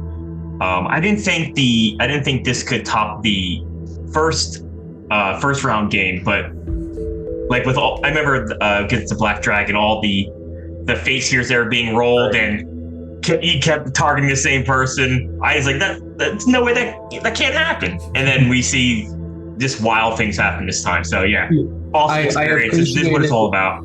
I appreciated your callback because it hadn't occurred to me that Sir Bearston was the first person to get backstabbed in that original game. It was. I have a very plentiful face, apparently. Yeah, I have something I want to say, and but first let me ask a question. I can swear, right? Of course. Yeah. Great. I just want to say, like this game, the way this started, and then just went on, and then the way it ended, I fucking love Dungeons and Dragons so much. It is. Right? Amen, brother. Amen. Yes. It's the fucking best, and it's also about all the friends we make along the way. Yeah. I love you guys too. Yeah. Man. Well, as the sergeant said in round 1, you can never have too many friends down in the abyss, right? It's true. Yeah. It's true. No, I wholeheartedly agree with both of you. D&D is the best, man. I've started playing, I think, when I was like 10, and I never looked back. I just, it captivated me, right? In so many ways, not only the mechanics, the game, like it's just so much better than a video game. But now that I'm older and you can appreciate the like subtleties in the role playing and the abilities, and it's just the most beautiful game in the world, for sure. It really is. I guess I'm fully committed to wearing the suit now forever. Yeah, totally. I'm not complaining about it. This is it. This is your shtick now. Let's do it. The complete opposite of my monk. Okay, I love that. I'm gonna. Is there anything you want to say, Josh, before we sign off? I've already said. I know, Sean, you were worried about hitting me. No worries. I loved playing with you guys, start to finish. This game was absolutely incredible. Yeah, good stuff. Loved it. And John, your character is nasty.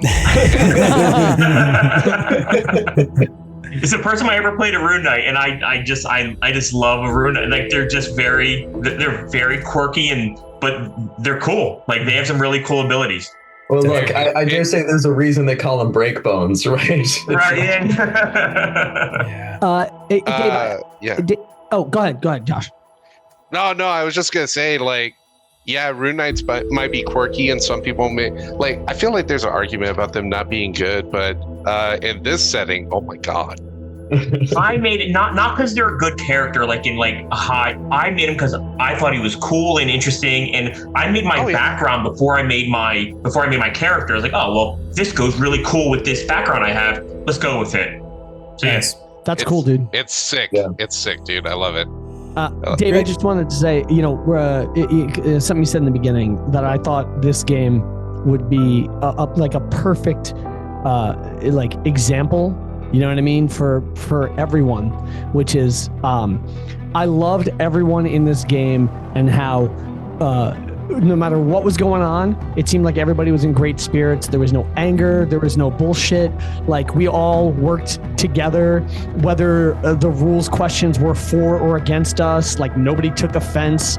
So, hats off to everybody for just being fucking great, like, game players and team players. Thank you, guys. I couldn't ask any more out of contestants. That is exactly the way everyone should be.